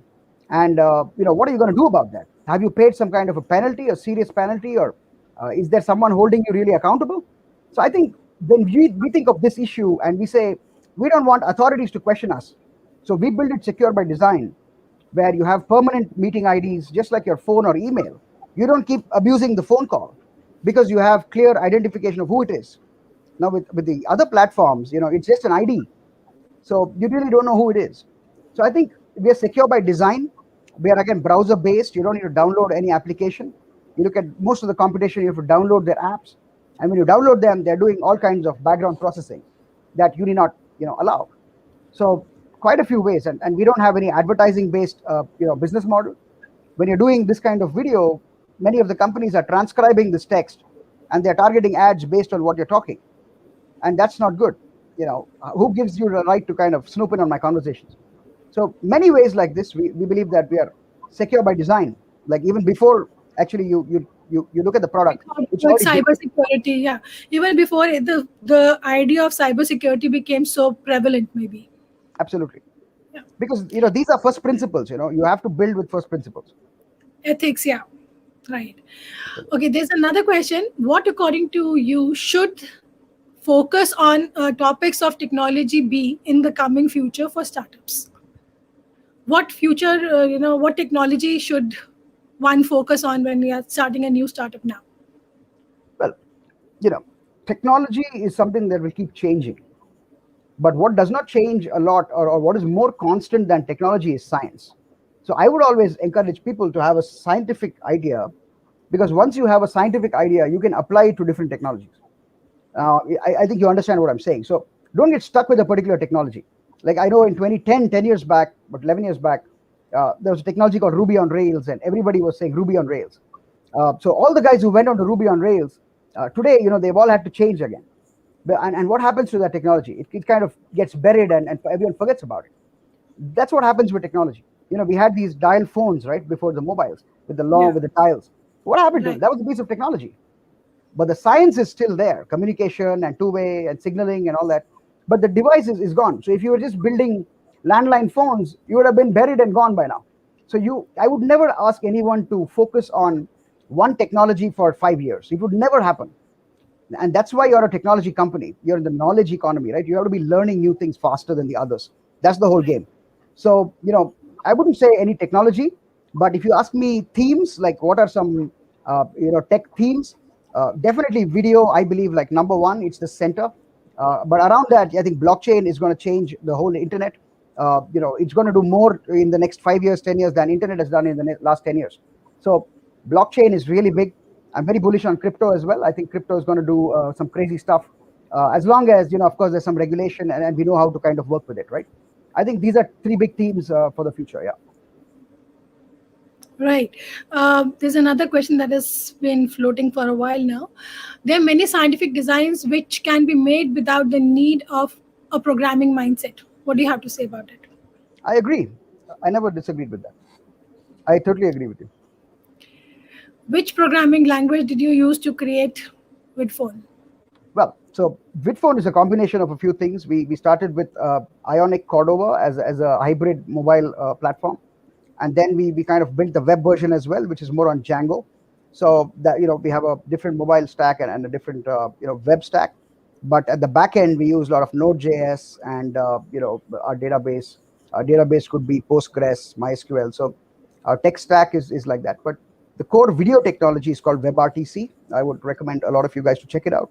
WebRTC, which is Web Real-Time Communications. Very, very powerful. It makes video, and even this StreamYard, I'm sure, is built on the same technology. So Right. that's a bit, yeah.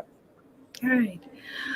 Vidphone did have a first mover advantage. What amends would you have made in Vidphone approach if it were to be launched in current market, which already has big players? You know, yes, it's a good point. We had something of a first mover advantage. We were the first to do browser-based conferencing without without downloading an app. Uh, but we're a very small team, and none of us had background. And in India, you don't have people building video technology.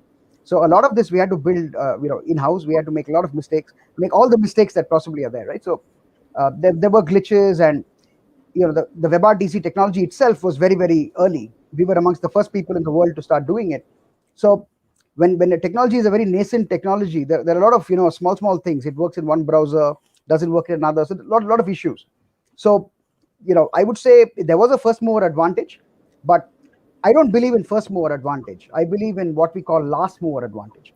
That is the last company in that space will be the one that's remembered. So if you look at Google, it was not the first search company, it was the last search company. If you look at Facebook, there were other social companies, but it was the last social network. So aim to be the last company in your category as opposed to being the first. And if you Well, ask me what we are doing now, so that's a good question. We are no longer just about meetings and webinars. We are a new category called virtual real estate. It's about virtual office. You can go. It's an always on space. It's more about places now. It's not just about communication. So yeah, build new categories when big guys come in. I'm taking up the last question now. Is Vidphone vulnerable to man in the middle attack? Well, I think every company is vulnerable to different kinds of attacks. I mean, we won't talk much about what we are vulnerable to or not. It's not safe. Next, you'd find, you coming and trying to bombard us with certain things. I'm not saying that. I'm not saying we are vulnerable to that or not, but we don't answer that, generically. But yes, as any company that's growing, there are certain areas where we may have certain small vulnerabilities, but we have not found anything that's affected our users. And if something happens, make sure it's up and going in about half an hour. So there won't be any issues there. Perfect. Can we get free Vidphone trial to recommend it to our school? So Yes. Ojo seriously wants it in his school now. He has been asking about the school version for a while. So just connect with me later on. I'll help you with that. Yes, you can just take my email ID from Anamika, and happy to connect. Sure, sure. Right. Thank you very much, Jagat, for your time. Yeah, It was pleasure listening to you, and thank you. thank you for sharing your inputs and your ideas and your experiences. I'm pretty sure my students are going to be, immensely benefited from them, and we look forward to having you more often and in more of our programs now. Thank you. Thank you very Thanks so much. much for having me. Bye to Thanks. students. Bye. Bye. Best wishes. Bye. Thank you. Bye. Well, Hey. superior, you know, talk once more. So, and since our next topic was the challenges ahead, I think that catches a lot of that, how world will look different post COVID. Yes. So before you announce the main challenge, uh, there is an assignment for you all in the classroom again. I'll share the link in the chat box in the on the WhatsApp group and the Telegram group. You have to fill that before 6:30. And there's another challenge that Santi is going to share with you, which you have to submit not later than 8 a.m. in the morning. not later than that, because we have to go through all of the assignments before we come back at 2 o'clock tomorrow. So anything beyond that will not be checked. All right. Is there any? Well, somebody's asking about the Minecraft, Minecraft EDU and Minecraft difference. Get back on that. Yeah, the answer to that question is, if you're a player, nothing. It's the same Minecraft. It's just that the teacher can run a server where you and your friends can join to play together. So it was 10 years ago, it was the better Minecraft. Students told us that, this is the favorite game nowadays, not the normal, excuse me, the normal Minecraft. So for teachers, it was easy to set up server tools, things like that, to get them going with the game. So that's it. But really, guys, there were really good comments there that Jagat mentioned about how work is changing and how technology is changing, how behavior is changing, how video is becoming more important, how digital real estate is on a rise. So it's going to be year zero now.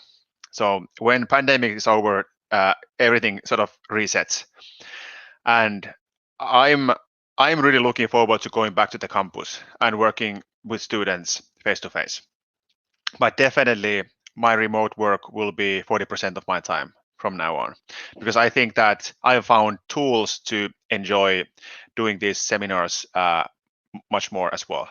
So really, I think that you are in a sweet spot to now enter into a new decade of post-pandemic, really the new normal era of work life, technology, and just keep your eyes open. And I think, like, everything you have experienced, I understand that many of you have missed things like meeting friends, doing fun stuff that wasn't possible for you because of this pandemic time, and you missed part of your youth because of that. That's a shame. It really is. But at the same time, I think you have experienced something here that is a very unique generation experience that allow you to be inherently different and wiser about what the future will bring because of this experience. So there is a silver lining for that black cloud. But now for the actual challenge. Now, the questions that you'll have after this session are just a couple. Really, the point is just to see who was here, nothing more. But now the challenge itself is something much more personal, and now it's time to finally get your ideas to the table. And now everything you need in order to solve the challenge or answer the challenge, you have already gone through. So now in the Miro board, I'm 100% sure that I will grant every person access there, and we'll print a PDF for you for your review and all that. So you will definitely get access to that information there. But really, we have just gone through analysis and business modeling and pitching for a silly idea, not a silly idea, but an idea that we made on the fly. It took us, 3-4 hours to build it. Of course, I have a bit more experience than some of you maybe, but anyways. So now it's time to take your business idea and put it there. Do the work for your business idea and pitch it for us. Anamika. Can I interrupt, please? I'm so sorry. Rudransh, you have to stop asking this question. There are certain things that are available on Google. You need to learn to read. Yeah, I don't. You need to go to Apple Wikipedia page to learn about that. So everything is available there. Yeah. And this is a question he's asked for 100th time. Yes, you have to look the documentary about Steve Jobs and do the research yourself. I don't have a good answer for you. Yeah, there's everything is available on the internet. You have to just go and make an effort to read instead of asking us the question. Yeah, because after reading that, you are much wiser about that than we are. But yes, so now let me quickly share my screen. So just to give you an idea, and looks like somebody has woken up. Maybe he'll come and say hello. Let's see. Yeah. Can I get my screen up and? Yeah, please.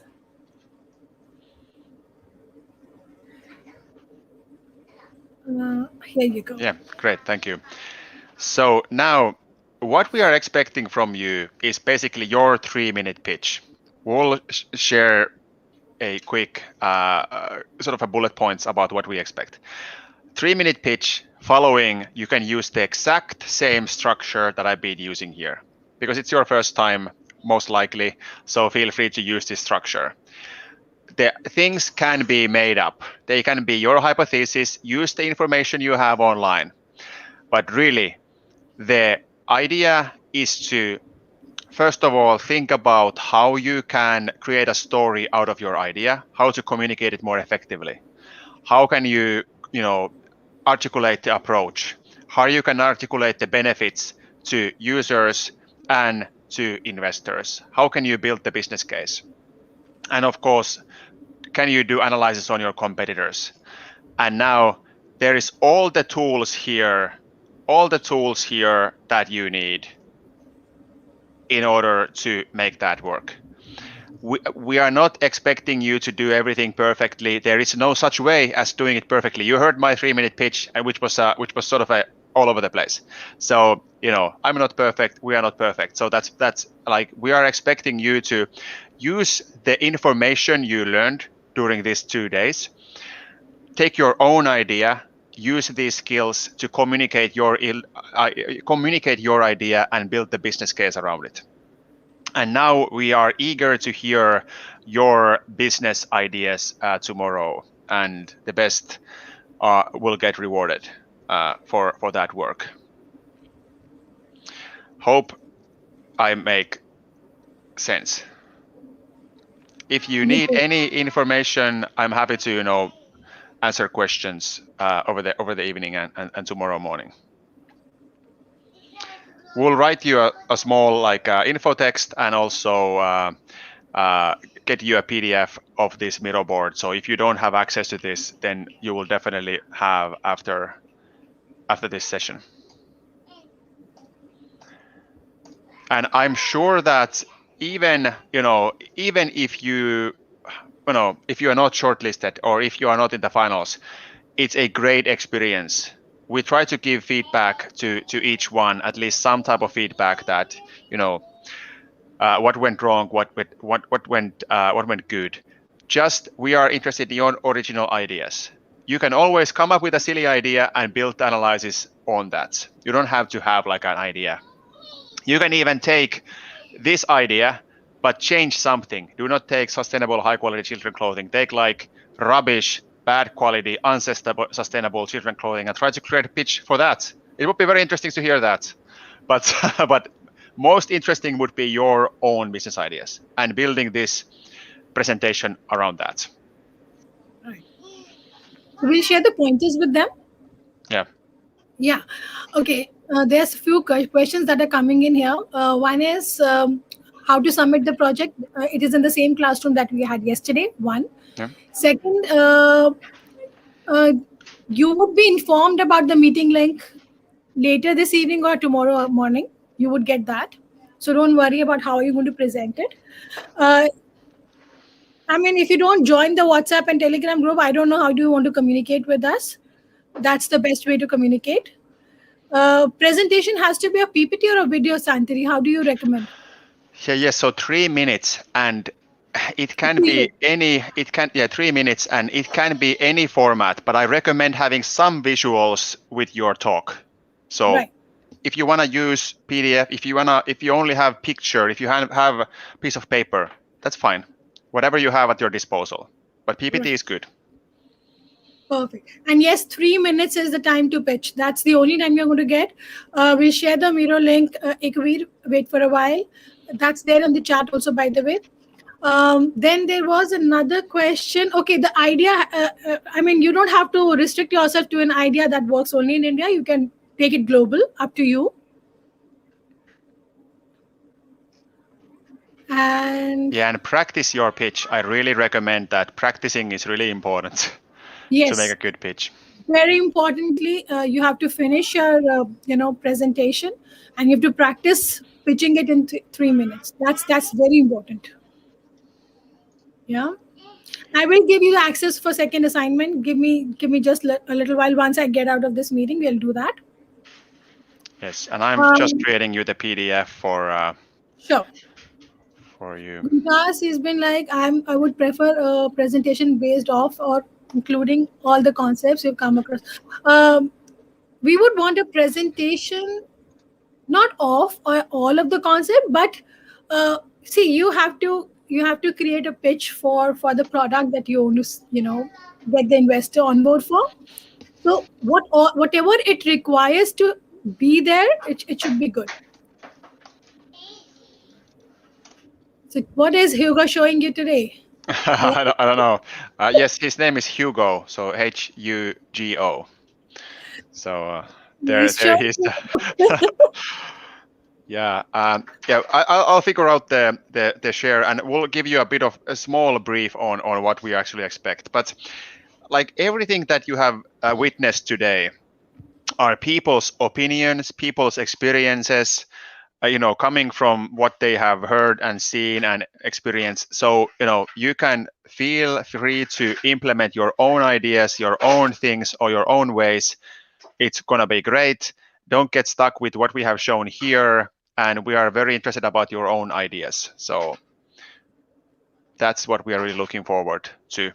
Really your own ideas, and can you do the homework around the idea, meaning like figure out the market, figure out the customer group, things like that, figure out the competition.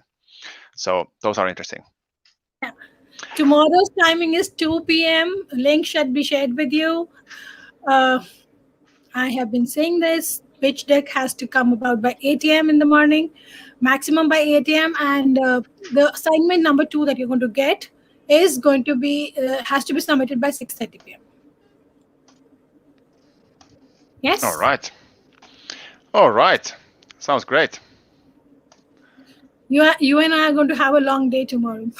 Yeah, that's fine. We are looking forward to that. Yeah. Right. Thanks a ton. Then we'll take your leave. All right.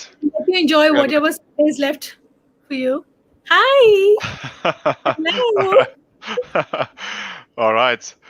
We'll see you tomorrow, and good luck, and enjoy. It's gonna, you will learn a lot. So that's why we're here. Thanks a ton. All right. Everyone. All right. Bye, everyone. Bye-bye. See you soon. Thank you. Bye-bye. Yes, I'm going to reiterate. Number 1, you have an assignment in your classroom. Yeah, I'm going to share the Miro link. Wait. So you have to finish this assignment by 6:30. Pitch decks by 8 a.m. The presentation time, the time that you get for pitching is 3 minutes. I will share the PDF as soon as Santeri shares it with me. I'll share it with you in the groups, in the WhatsApp and Telegram group. Mudit, you have to share it in the classroom, Google Classroom that we are working on, right? And what else? Pitch deck, as I said, 3 minutes. That's the time you're going to get. The meeting link for tomorrow, I think we'll try to give it to you by tonight. Otherwise, tomorrow morning by 9 a.m. you're going to get the link, right? Problem statement. I'll get you the problem statement, Isha. Everything would be there in the document that Santeri shares. We'll do that. No, not the sound. You need to include the visuals. I mean, preferably the pictures and maybe illustrations or graphics, whatever. Yes. I would recommend that you have only one submission. Why do you want to hassle yourself with too many submissions and not doing justice to one? No, you don't need to record. You'll go live. If you don't have a laptop, how are you going to work on it? How do you work on your projects? The way you work on your projects, that's how you're going to work. Oh, this is very interesting, Sumit. Welcome, wake up. Today's whole session was pitch desk. Sankalp, the classes are, this is at 2 p.m. Please, I think that would be possible.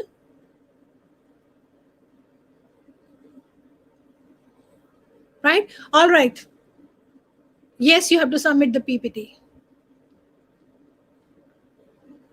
Right. Yes, you have to submit the same PPT clip, whatever you do, if you're shortlisted.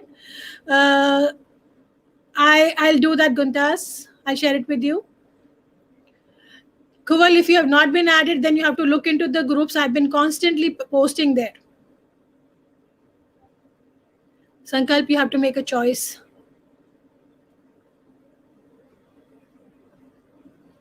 All right, then see you on the WhatsApp group, right? See you. Bye-bye.